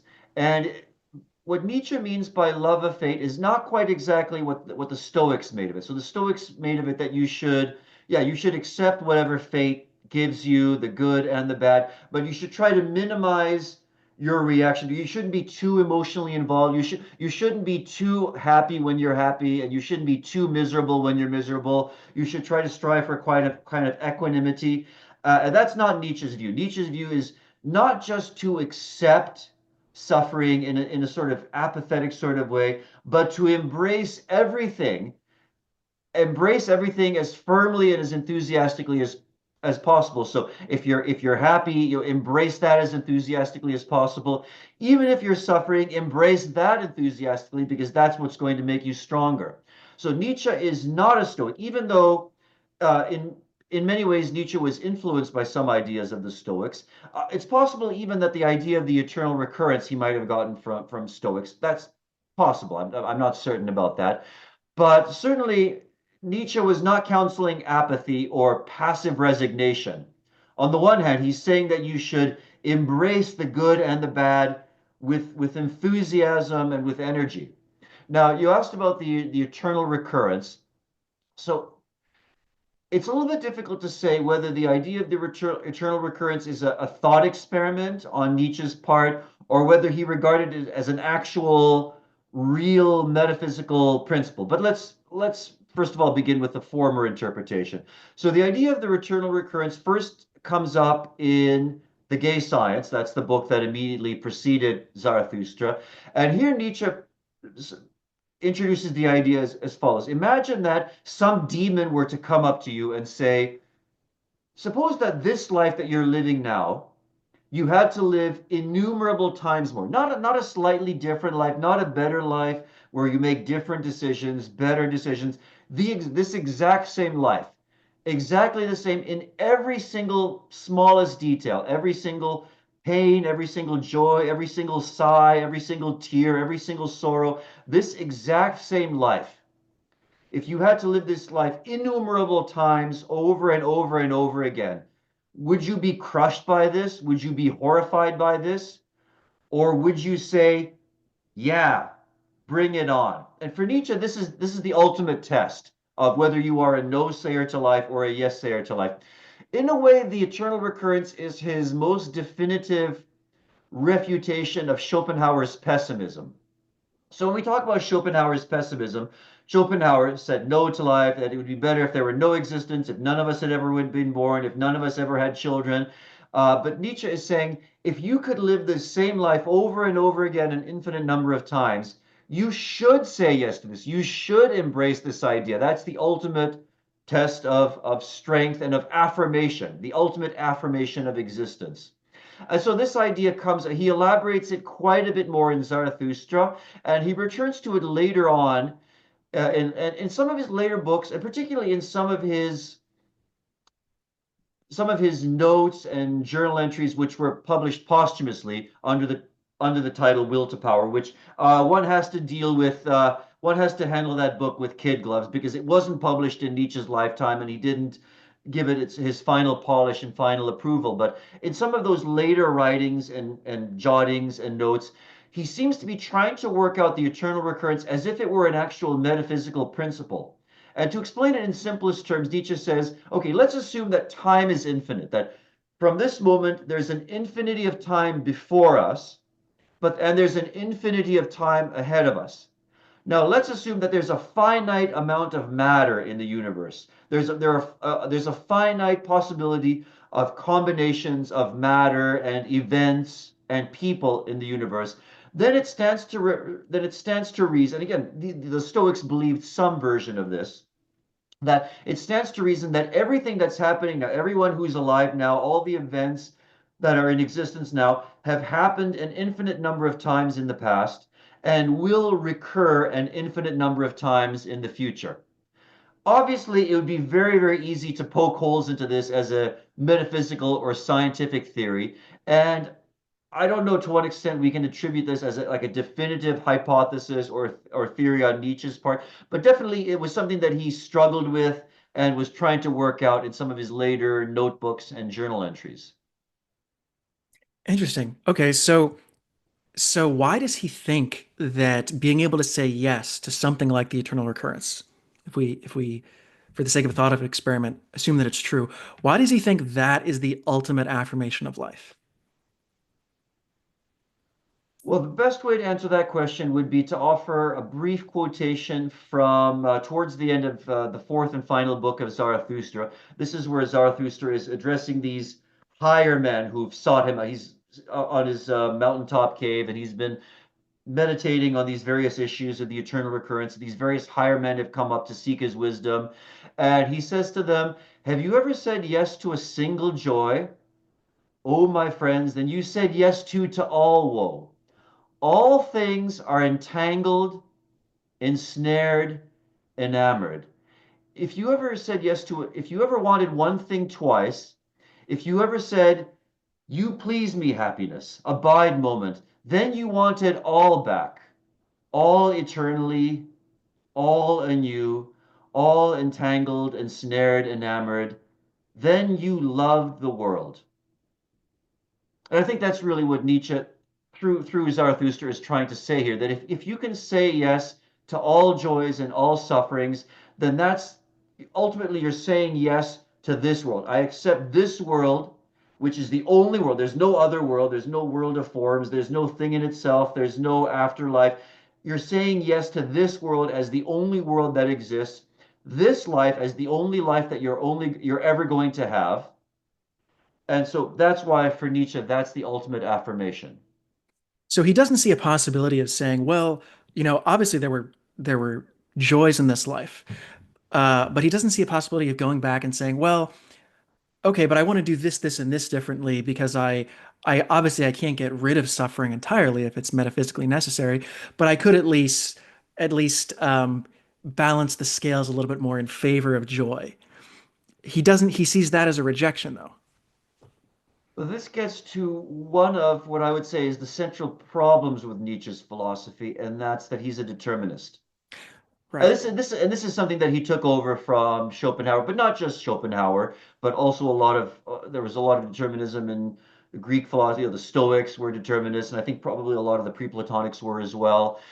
So Nietzsche rejects the idea of free will. He rejects the idea that we could choose that, I could have whatever I've chosen in the past, I could have chosen otherwise. Nietzsche rejects that idea. He believes that everything that happens of necessity. And I think in the 19th century, this was widely viewed as the sort of correct scientific view of nature.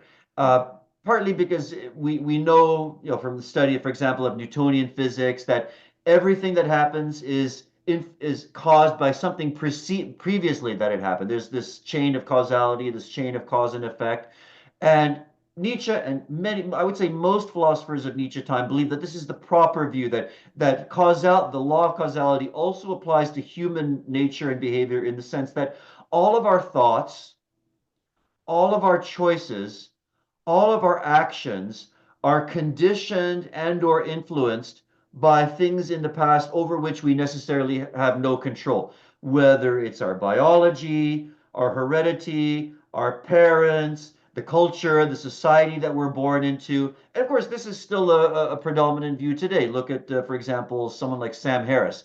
So this is not a fringe view. This is a very common, very Right. mainstream philosophical view, but it's definitely a view that Nietzsche adhered to. So Nietzsche would say, if you had this life to live again, you couldn't choose otherwise. You Right. couldn't Okay. have less suffering and more joy because we're talking, everything is determined, everything is part of this chain of cause and effect. So for you to have another life, it's going to be the same life down to the smallest, minutest detail. Right. Okay. So if you say yes to life, you're necessarily saying yes to determinism. So On Nietzsche's view, yes, that's correct. right. Right. Okay. So I want to ask this question, and I know you said earlier that Nietzsche didn't talk that much about the future, or didn't predict the future necessarily, but he does talk about um, the philosophy of the future, or a prelude to the philosophy of the future. Right. And so, is there anything we can take away from Nietzsche about his view of the future, whether proscriptive or descriptive, in terms of what he thought, what he was hoping the future would be like, would develop, um, or in terms of what he thought it might be like?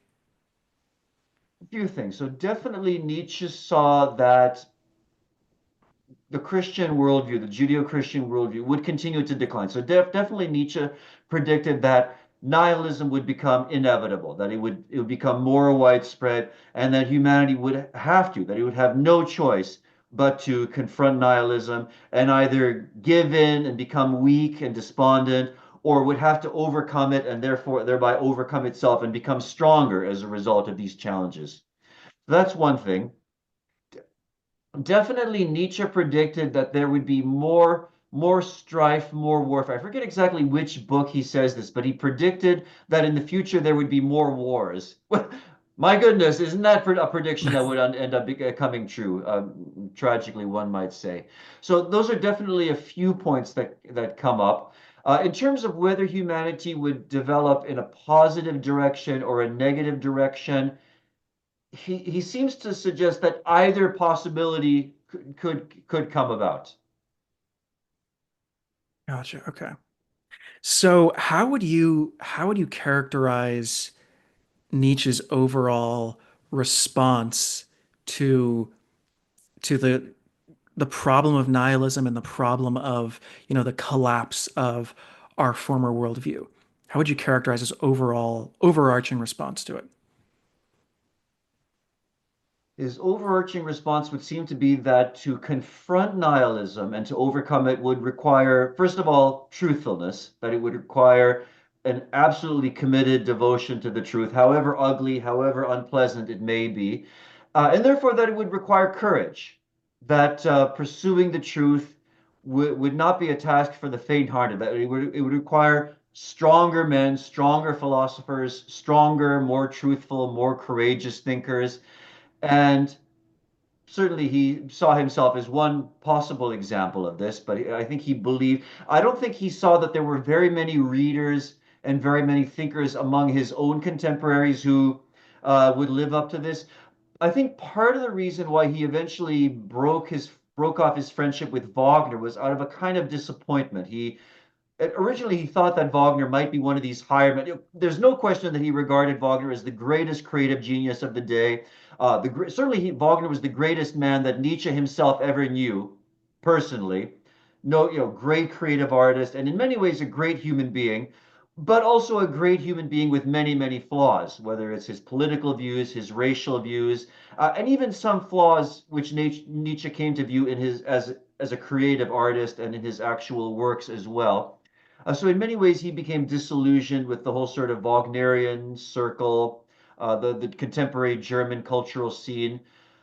So he definitely Nietzsche definitely thought that it was possible for human beings to overcome nihilism and progress more into the future, but it would require, certainly it would require rising above the narrowness and the parochialism of the Judeo-Christian worldview, the metaphysical worldview. It would require a broader, more sort of more pan-European perspective. Think again that that's something that he admired so much about Goethe, that Goethe had this, he was a good European who, he admired the French, he admired the English, he admired all these, different, he was interested in Far Eastern ideas. So having a broader perspective. So definitely he saw that there was a possibility for a better future, but whether it would be actualized is something that's not all that clear. Gotcha. Okay. Okay, so I want to switch gears a little bit. And I want to talk more about, I want to dive more deeply into Nietzsche's critique of Christianity and the role that he sees Christianity playing in our current civilizational moment. Does he see does he see our current predicament and the potential for nihilism for the last man as arising out of Christian ideas? Definitely. So Nietzsche, in his later books, he particularly criticizes aspects of Christian morality, its focus on the weak and the needy and the undeserving. But I think that it's a consequence of something that ties to Nietzsche's broader philosophical project. I think his most fundamental criticism of Christianity was its pretension to being the absolute truth for all time. The view that there's this system of ideas, this system of dogmas or whatever you want to call them, which are true for all men, for all time. And the ancients were wrong, the pagans were wrong, the non-Christians, whether in the East or the Far East or the Middle East, everybody else is wrong. This is the only claim to truth. Nietzsche regarded this as the fundamental error of mankind, not just of Christian man or European man, but of all civilizations and all cultures. This idea that we have the final answer, we have the definitive answer, and everything else is wrong. That's something that Nietzsche, with his training in philology, his knowledge of history, his knowledge of ancient cultures and civilizations, he could not accept. To him, it's just too parochial, too narrow. And so particularly with this idea of evolution becoming so important in the 19th century through Hegel, also through Darwin and Alfred Russel Wallace. Nietzsche couldn't accept that the Judeo-Christian worldview was the final word in European thought and European philosophy. So we would eventually, his view is it's something that we eventually have to overcome. And so okay, right. And so Nietzsche says, okay, right now science seems to be gaining the ascendancy. We got physics, we got chemistry, we've got biology, and that's revealing more truths. But again, Nietzsche would say that science is again, it's just another perspective. It's just another way for human beings to understand reality. But if we think that science is going to give us some definitive final set of answers or final way of understanding the world, we're just deluding ourselves. For Nietzsche, there's no final answers. Our understanding is constantly going to be evolving. It's constantly going to be in a state of becoming. There's no end point. It's all just evolution and all becoming. No final being or final destination. Okay, so he sees the potential for dogmatism about science in the same way that Christians have dogmatism about the Bible or that entire worldview. Absolutely. And so in the last book of Zarathustra, when these various higher men come to Zarathustra for to partake of his wisdom, and they're all found wanting in various respects. One of them, for example, is the last pope, who is, of course, religious. One of them is a kind of a caricature of Wagner. Another one is a caricature of Schopenhauer. So they all have various.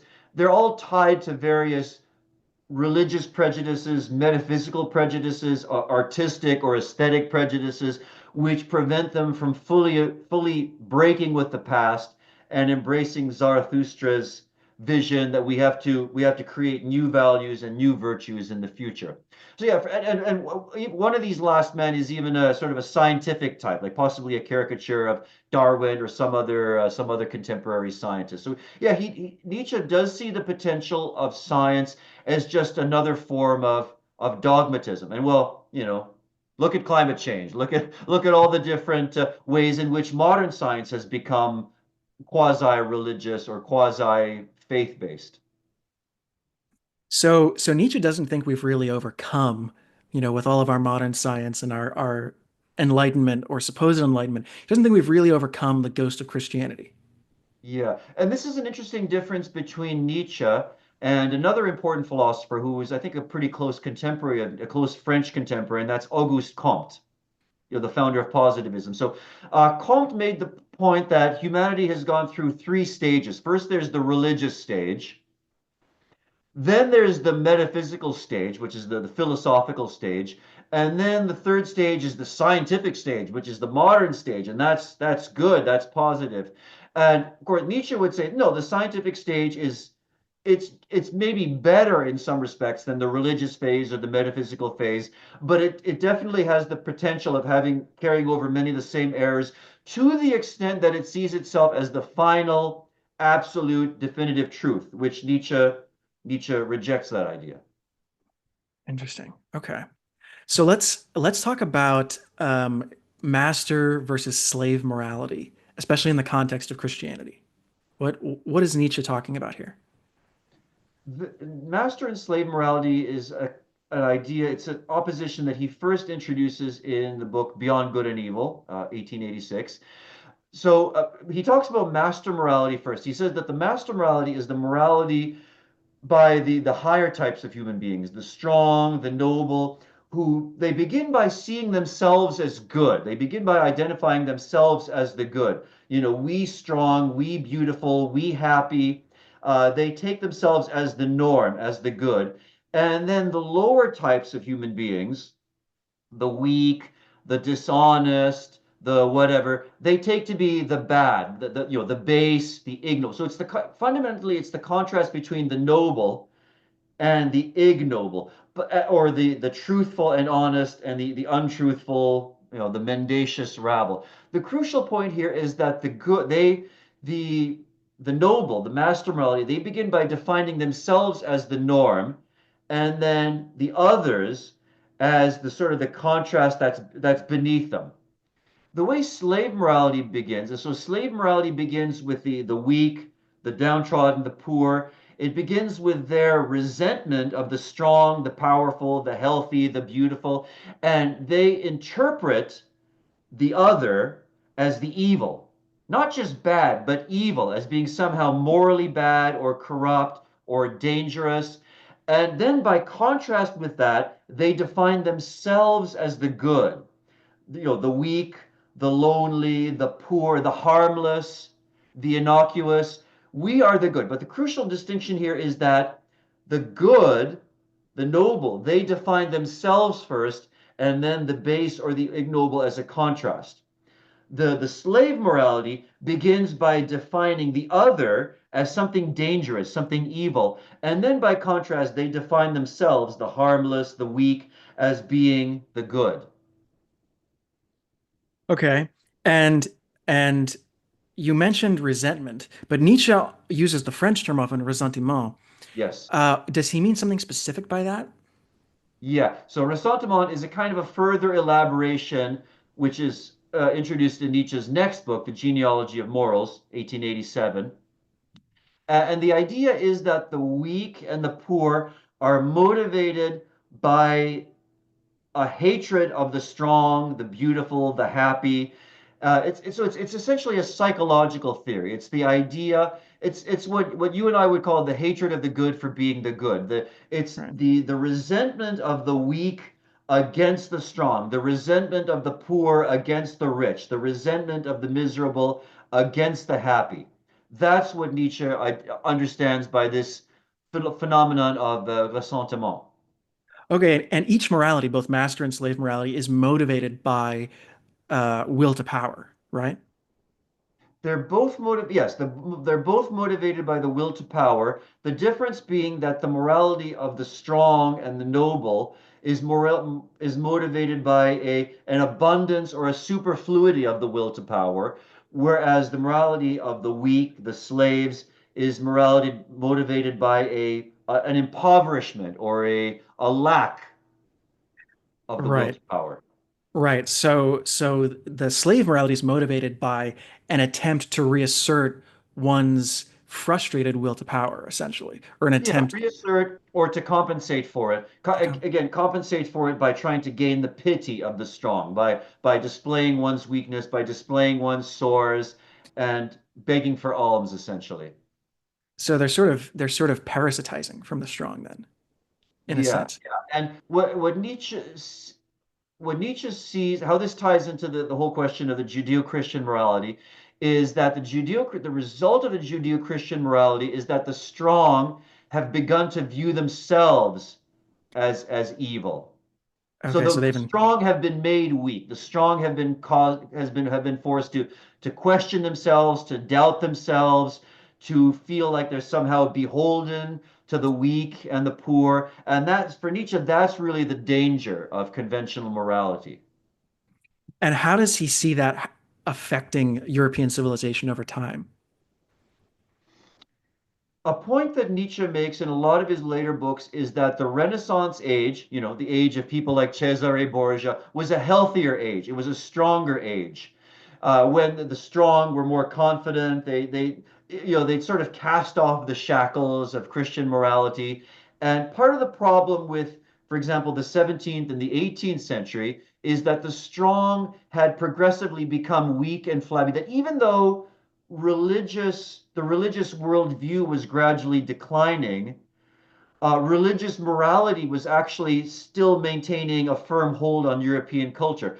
Nietzsche often criticizes the English for this. He says of the English that they're basically a secular, non-religious society, but they're still holding on to this religious morale, like the utilitarians, right? The greatest happiness at the greatest number. That's just pure ressentiment, pure Christian morality, and it's making what could have been a strong society much weaker. And a point that Nietzsche makes is that if you took the modern man and sent him back to the Renaissance, the modern man would provide Cesare Borgia and his contemporaries with an object of side-splitting laughter.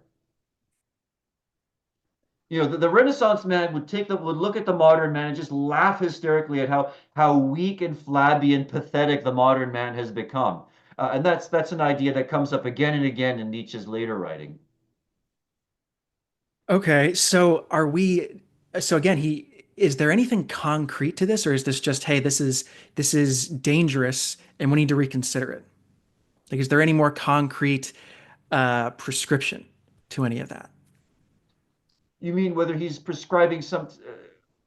Are you asking whether he's being descriptive or normative in his in the way he's describing this, or do you have something else in mind? Well, I'm just wondering, so how does he give any clues as to how to interpret the obvious moral judgments that he's making here? Well, bear in mind that Nietzsche doesn't really see himself as making moral judgments. An important aspect of Nietzsche's worldview is he doesn't believe that there's a moral world order. That's a really central. He doesn't believe that morality is somehow baked into the essence of things or the nature of things. Morality is something that we human beings invent as a way of being able to live in the world and act in the world. And an important point that he makes in Zarathustra is that all the different peoples, all the different races have different moralities, different views of what's good. And sometimes different cultures can have radically contrasting views, like what one race or one people consider to be good, another, their neighbors might consider to be evil, and vice versa. So this brings up an important principle of Nietzsche, which is what's sometimes called his perspectivism or perspectivalism, if you like more syllables, which is this view that all all moral views are really just opinions, right? At one point, Nietzsche says there are no moral facts; there are only moral interpretations of facts, right? That's one of his famous quotation. So it's not so much that people often say, well, Nietzsche is trying to say that slave morality is bad and master morality is good. No, he's not saying that. He can certainly be interpreted that way. He does certainly seem to favor certain aspects of the master morality, and he seems to deprecate certain aspects of the same morality. But he's not saying this is bad, this is good. Rather, he's trying to understand the origins of these two types of moralities, where did master morality come from? Where did slave morality come? Where did ressentiment come from? Where did the ascetic ideal come from? He's trying to say, where did these come from? How did they originate? How did they perhaps originally contribute to the survival of the species? How did they make it possible for man to adapt and thrive in his environment? And what effects are they having on contemporary European culture? Now, one important distinction I would make is that in his earlier writings, Nietzsche does seem to be associating the morality of his time, the Judeo-Christian morality of his time, with slave morality. In his later books, I think he takes a more nuanced view that there are elements, contemporary morality has some elements of the master morality and some elements of the slave morality, but in a kind of uneasy and precarious mixture. Okay, so I'm of course skeptical that anyone could um, could truly be uh, a subjectivist or neutral on the topic of morality. And it certainly seems like the way that he writes, it certainly seems like he is making a moral judgment in favor of master morality. I mean, just the style and the the things that he says. So do you really think that he was not making a moral judgment there? I think Nietzsche wants us to think that he's not making a moral judgment. Because remember Nietzsche, the Right. anti-system, anti-systematic philosopher, and Right. he's more critical of moral judgments as such than of any particular brand or any particular flavor of moral judgments.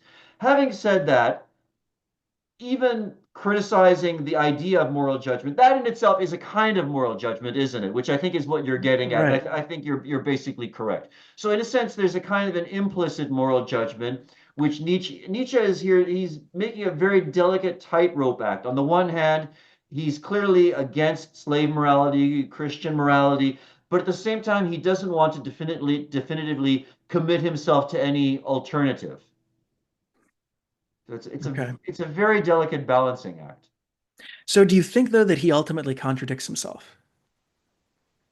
He certainly seems to. If you compare his writings on the subject in different works, in different periods, But again, that ties in with the idea that Nietzsche's whole project, his whole philosophical project was a work in progress, that his ideas Right. changed and developed over time, and that he's not trying to give us all, he doesn't want disciples. He doesn't want people who will follow and accept everything he says. What Nietzsche wants is to make the reader think, to make the reader ask questions, to be skeptical about what he's learned, what he's accepted. And he wants the reader to be skeptical of himself, of Nietzsche himself as well. There's a really beautiful passage at the end of part one of Zarathustra, where Zarathustra is taking leave of his disciples. So he's had a small group of disciples who are basically following him faithfully, but they're not really thinking independently. So Nietzsche says, you know, he says, I'm going to leave you. And he says a couple of things. He says, one repays a teacher badly if one always remains a pupil. Think about that. One Mm. repays a teacher badly if one always remains a pupil. And he says to his disciples, I hope I'm going to leave you now, and I want you to don't trust me. Assume that Zarathustra has deceived you, and only when you have denied me will I return to you. So only when you've rejected me, only when you've rejected my teachings, will I come back to you. I think in a way Nietzsche is addressing his readers there and saying, I don't want disciples. I don't want blind followers. I want people who will think for themselves, question everything, be skeptical of everything, be skeptical of what I'm saying.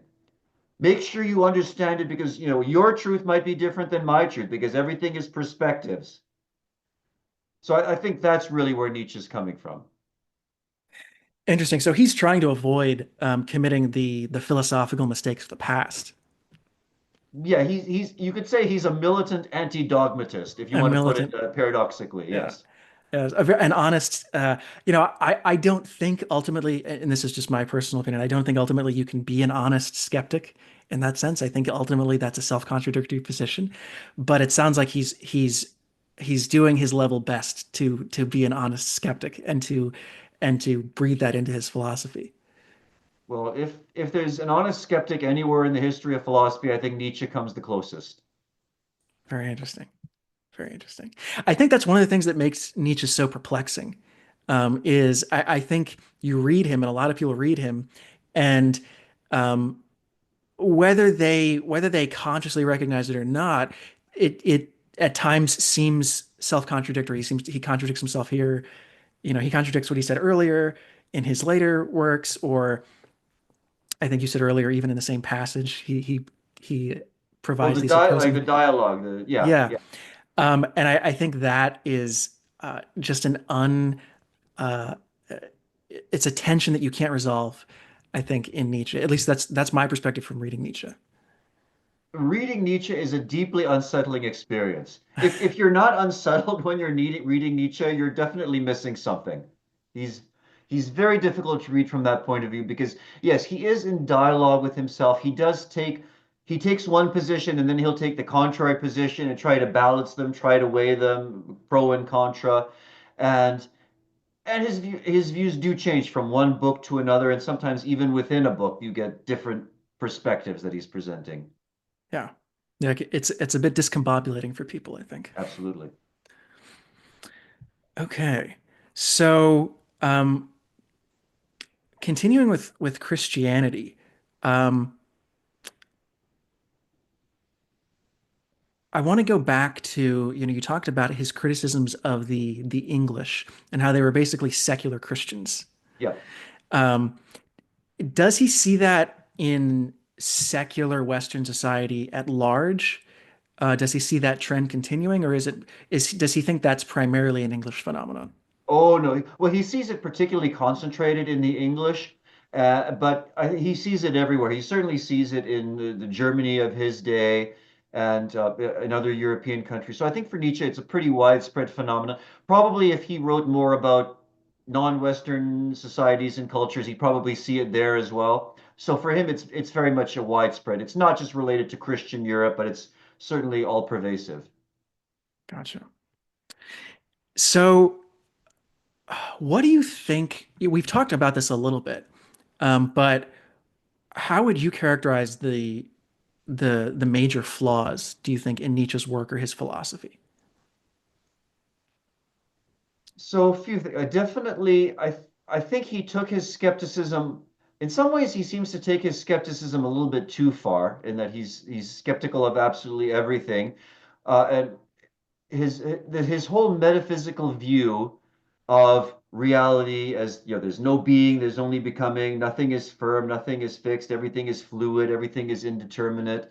And I often wonder, why did he insist on that to the extent that he did, and what explains his skepticism? So I don't have a definitive answer, but it's worth bearing in mind that, after all, Nietzsche was a German philosopher. He was, after all, working within this post-Kantian tradition. And even though he questioned and criticized almost all aspects of that tradition, one thing that he doesn't seem to have seriously questioned is Kant's view that our senses don't really tell us the real reality, that we only the only thing we can know is the appearances of things, but we can't really know the essence or the actual thing in itself. Even though Nietzsche seems to reject the thing in itself as a kind of a metaphysical fiction, he still seems to believe that there's some sort of a gap between how things appear to us and how things really are. So that's one aspect of Kant's philosophy that he never really seems to seriously question or critique. And I often wonder why. I think that's probably something that he absorbed from Schopenhauer. And however much he rejected and turned away from Schopenhauer, there are things in this sort of Kantian Schopenhauerian tradition that Nietzsche never really seemed to quite rise above. Well, you know how we talk about, considering, for example, the example of Plato and Aristotle. So Aristotle was a pupil of Plato. Obviously, he took philosophy in a very, very different direction from his teacher. But there's still certain things in Plato that are present in Aristotle. For example, Aristotle never questioned slavery. He never questioned that women are inferior to men, or other things that we could. So there's certain things, certain prejudices of a philosopher's own time that he doesn't even think of questioning or criticizing. And I think that's the case with Nietzsche as well. So the idea that there are no immutable truths, and specifically the idea of determinism, the idea that everything, that all human thoughts and actions and decisions are determined, that there's no free will. That's just something that he absorbed from his intellectual milieu. And, could he, under some circumstances, have questioned those, is very much an open question. Very interesting. So we've been at this for about 2 hours now. So I want to kind of slowly wrap up. But before we do that, I do want to talk as kind of a bonus. I want to delve into the drama, some of the drama between Nietzsche and Wagner, and what that relationship was like, and how that influenced Nietzsche. Especially because, you're a musician, you're an expert, not just on a history of music as well, and on Wagner. So I'd love to dive into that a little bit. Well, so Nietzsche loved music all throughout his life. He himself was a talented amateur musician. He played the piano, he sang, he composed music throughout much of his adult life. He wrote little songs and piano pieces. And so, not surprisingly, Nietzsche was interested in musical developments of his day. So, sometime in the early 1860s, Nietzsche came across the prelude to Wagner's Tristan and Isolde. And later on, of course, he got to know the opera as a whole very well. But that for Nietzsche was a defining, transformative, like many people, like, many of us fall in love with the Prelude to Tristan and Isolde. It's really an awe-inspiring, incredible work. And at some point, Nietzsche thought, I would really love to meet the guy, this very interesting individual who wrote this music. His opportunity came in the fall of 1868. At that time, Nietzsche would have been 21 and Wagner would have been, I guess, 55. They were 31 years apart. Interesting note, Wagner was born in 1813, the very same year that Nietzsche's father was born. You recall Nietzsche lost his father at the Right. age of 4.5. So that, of course, made their relationship interesting because Wagner is exactly the age that Nietzsche's father would have been. So they through a mutual acquaintance, they met in the fall of 1868. Of course, it was a huge thrill for Nietzsche. He was a big Wagner fanboy at the time. By then, he was also familiar with the Master Singers of Nuremberg and some of Wagner's other operas. Most interestingly, would have been at their time their shared enthusiasm for Schopenhauer. So Mm, right. Wagner had discovered Schopenhauer's philosophy in the fall of 1854. He read The World is Will and Representation numerous times, knew it very, very well. Nietzsche had discovered Schopenhauer a few years earlier. So they were both huge fans of Schopenhauer, and that was something that they really bonded over in their early years. Also, in the year after they met, 1869, Nietzsche got the job as a professor of philology at Basel, Switzerland. Wagner at the time was living in Tribschen, which is also in Switzerland near Lake Lucerne, with his soon to be wife Cosima, his soon to be second wife. So actually, Nietzsche and the Wagners were not far apart. So he would visit them frequently. He would often go there, for example, on holidays for Christmas. The Wagners would often get Nietzsche to do their Christmas shopping for them and things like that. So he was a permanent fixture of the Wagner family, the Wagner household. And they would have long discussions about music and art, long discussions about the Greeks. Wagner was also very much interested in Greek tragedy, Greek literature. They had long discussions about philosophy, about Feuerbach, about Schopenhauer. So it was for Nietzsche, it was a very important intellectual relationship, artistic relationship. It was a very important friendship in the sense that Wagner was a kind of a surrogate father, an older man that he became very close to. And there's no question in my mind that Nietzsche really loved Wagner. Even later on, as he turned away from him, and even as he would criticize him and turned against him in his writings, I think he still loved Wagner and really thought warmly of those years of their close friendship. Now, from Wagner's point of view, because Wagner wasn't just a composer, he wasn't just a poet, he wasn't just a dramatist, he was also himself interested in philosophy. Wagner wrote about philosophy, he wrote about religion and politics and culture. And for Wagner, it must have been very interesting to have this brilliant young scholar, this very promising young scholar on his team. Of course, Nietzsche's first published book was The Birth of Tragedy, which was written under the influence of Wagner. It was dedicated to Wagner, with a preface in which he addresses his gratitude to the master and so on.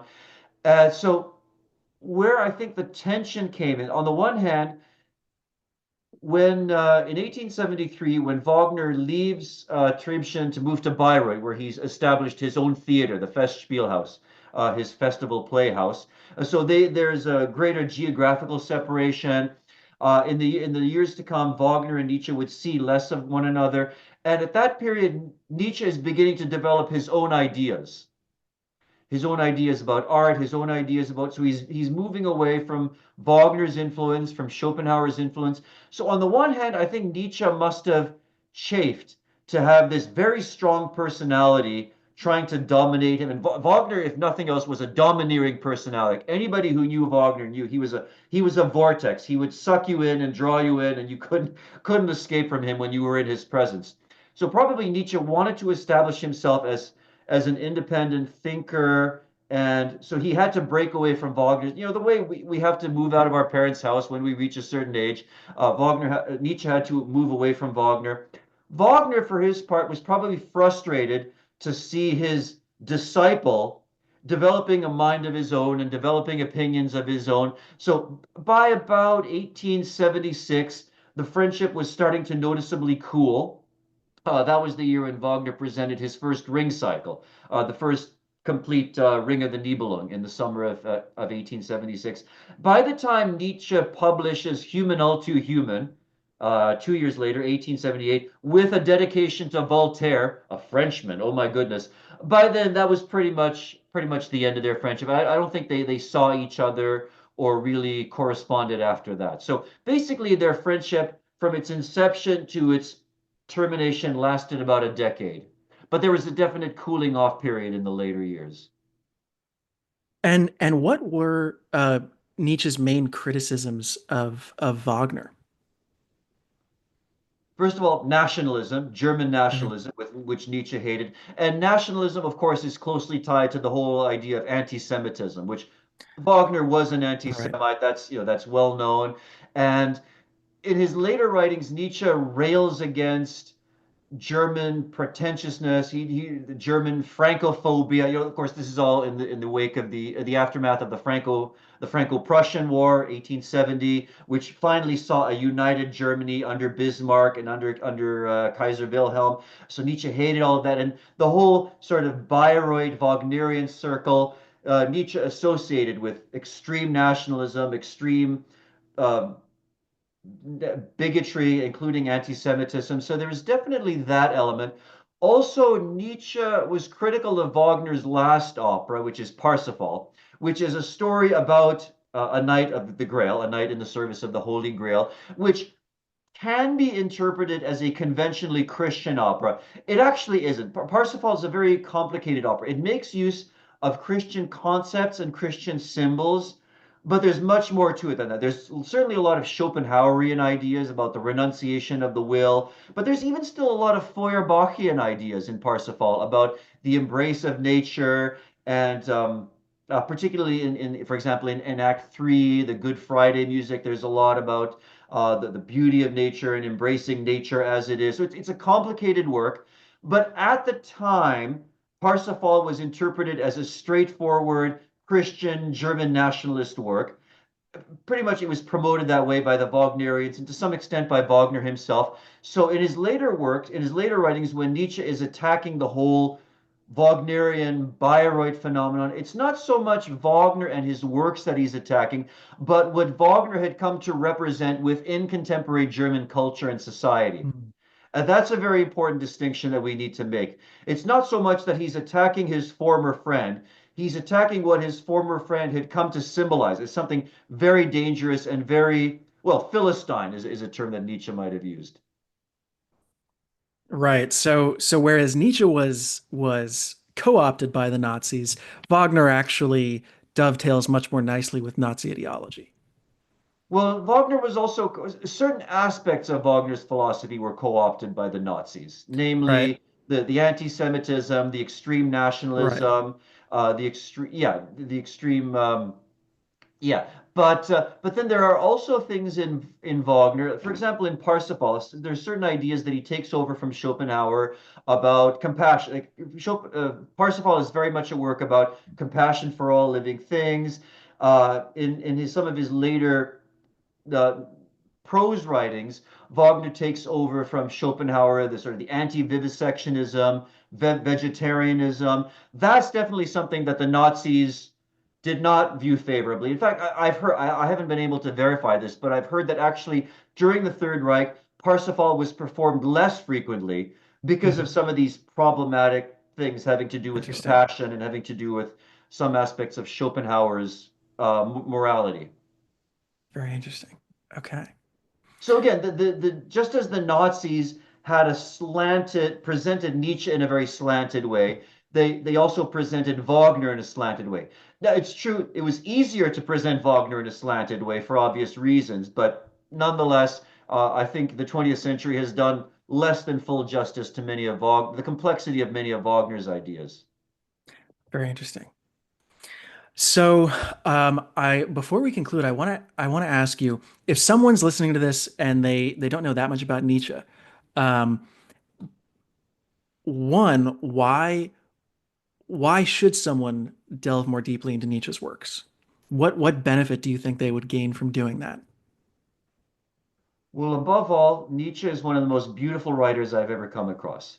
His prose style is so eloquent, so elegant, so poetic, that he's just worth reading just for the beauty of. I mean, he's rightly regarded as the greatest master of German prose, probably in history. I think it's fair to say. Wow. Uh, and of course, his ideas, at its best, his ideas can be thought-provoking, life-affirming. And there, of course, we have to bracket some of the things that we might disagree with, some of the extreme skepticism, the extreme determinism. But some of his things like Amor Fati, the love of fate, saying yes to life, the eternal recurrence, some of the better aspects of his views on what is noble are can be quite motivating, quite beautiful. So Nietzsche is not easy to read. Definitely, there's some effort involved in getting to understand his ideas and even getting to understand his style. But I think just the rewards of reading Nietzsche, like I would not trade the experience of reading Nietzsche for anything. Wow. All right. High praise. Um, if someone's convinced by that, where would they start? Well, there's no substitute for reading Nietzsche himself, but because his works can be challenging, you also do probably need some secondary sources to help you along. So I'll begin for a very first introduction to Nietzsche's own writings. I would recommend the book A Nietzsche Reader, edited and translated by R.J. Hollingdale. A Nietzsche Reader, edited and translated by R.J. Hollingdale, which I like the book for a couple of reasons. First of all, it's a relatively modest sized volume. It's less than 300 pages. It provides selections from all of Nietzsche's major published works, from Human All Too Human through to Ecce Homo. And they're organized by topic. So, for example, there's a section on Nietzsche's views on metaphysics, or Nietzsche's views on religion, or Nietzsche's psychological observations, Nietzsche's views on morality. And Mhm. within, this is very important, within each section, the excerpts are organized chronologically. So you can actually see the development of Nietzsche's ideas on each one of these key topics. I think that's indispensable, and I think it's a very good book. The translations are excellent, and it's I think that's a good general introduction to Nietzsche's own writings. Now, in terms of secondary sources, I'll mention one book by Nietzsche that I found particularly enlightening, also by R.J. Hollingdale, is his book. I think the book is just called Nietzsche, published in 1973. And it's just a little over 200 pages. Now, there are actually two books on Nietzsche by Hollingdale. His earlier book, which was published in the 60s, is I think it's called The Philosophy of Nietzsche. That book I have not read yet, but I plan on reading it soon. So the book that I'm referring to that I'm recommending is his later book, the one published in the early 70s, which it's a shorter book, and again, it's organized topically. So it's got, there's a chapter on Nietzsche's view of the will to power. There's a chapter on Nietzsche's views of logic and metaphysics and epistemology. Another chapter on his views of philosophy, of religion and psychology and etc. So it's organized topically. I think that's the single most well organized and enlightening book on Nietzsche that I've read. Now, just a few more quick recommendations. I'm also quite fond of the translations of Walter Kaufmann, but they're a bit more of an investment because they're heftier volumes. Definitely, I would recommend the Viking Portable Nietzsche, which is it's about 700 or 800 pages. It contains complete Thus Spoke Zarathustra, the Twilight of the Idols, The Antichrist, and Nietzsche contra Wagner. No, yeah, Nietzsche contra Wagner. So it has those books complete and unabridged, and it also has excerpts from some of the other books. The other book is so that's the yeah, that's then there's another book by Kaufman, another set of translations by Kaufman, which has The Birth of Tragedy, Beyond Good and Evil, The Genealogy of Morals, and Ecce Homo. And that's also about 700, 800 pages. That's the basic writings of Nietzsche. That the second book I'm referring to is called The Basic Writings of Nietzsche. So if you like the excerpts and you want to really plunge in and read Nietzsche's writings in their entirety, those I would recommend. Also, in terms of secondary sources, there's a good book by Kaufman called Nietzsche, Philosopher, Psychologist, Antichrist. Nietzsche, Philosopher, Psychologist, Antichrist. That's also a very good book. It's widely regarded as one of the best, still one of the best secondary sources on Nietzsche. And it's a little bit longer and a little bit heavier than the Hollingdale book. So maybe I would read that second. And in terms of other resources, so I'm quite fond of the YouTube channel Weltgeist, which you and I have talked about Yes. previously. I think Weltgeist has a lot of really good books devoted to particular books by Nietzsche, particular aspects of Nietzsche's philosophy. I just think it takes a very responsible, scholarly, well-organized approach. So I warmly recommend the YouTube channel Weltgeist, Weltgeist, to our viewers. Yeah, when I was first reading Nietzsche, I would go to Weltgeist very often for commentary Yeah. on And his by the way, works. I'm sure there are other very good YouTube channels out there Yeah, devoted to Nietzsche, which I haven't explored in detail, so I can't recommend them yet. But I certainly believe there are other good YouTube channels out there. That's just the one that I've had the most experience with, and that I know well enough that I can recommend it as a good, solid source of information. yeah, yeah. Fantastic. Okay. Well, I'm going to go ahead and wrap it up there. I think we're about 2.5 hours in. Although I feel like we could still talk for another hour and we wouldn't do the Or topic two. justice or two. So, but I'm going to go ahead and wrap that up. Nicholas, I just want to thank you again for taking the time. I know you're a very busy man, and so I appreciate your coming on and doing this. Um, and for viewers, if you're new to the channel, please like and subscribe. I'm going to do more interviews similar to this on philosophy and topics in religion and psychology. So please like and subscribe. And once again, Nicholas, thank you. Thank you for having me. It's been a great pleasure.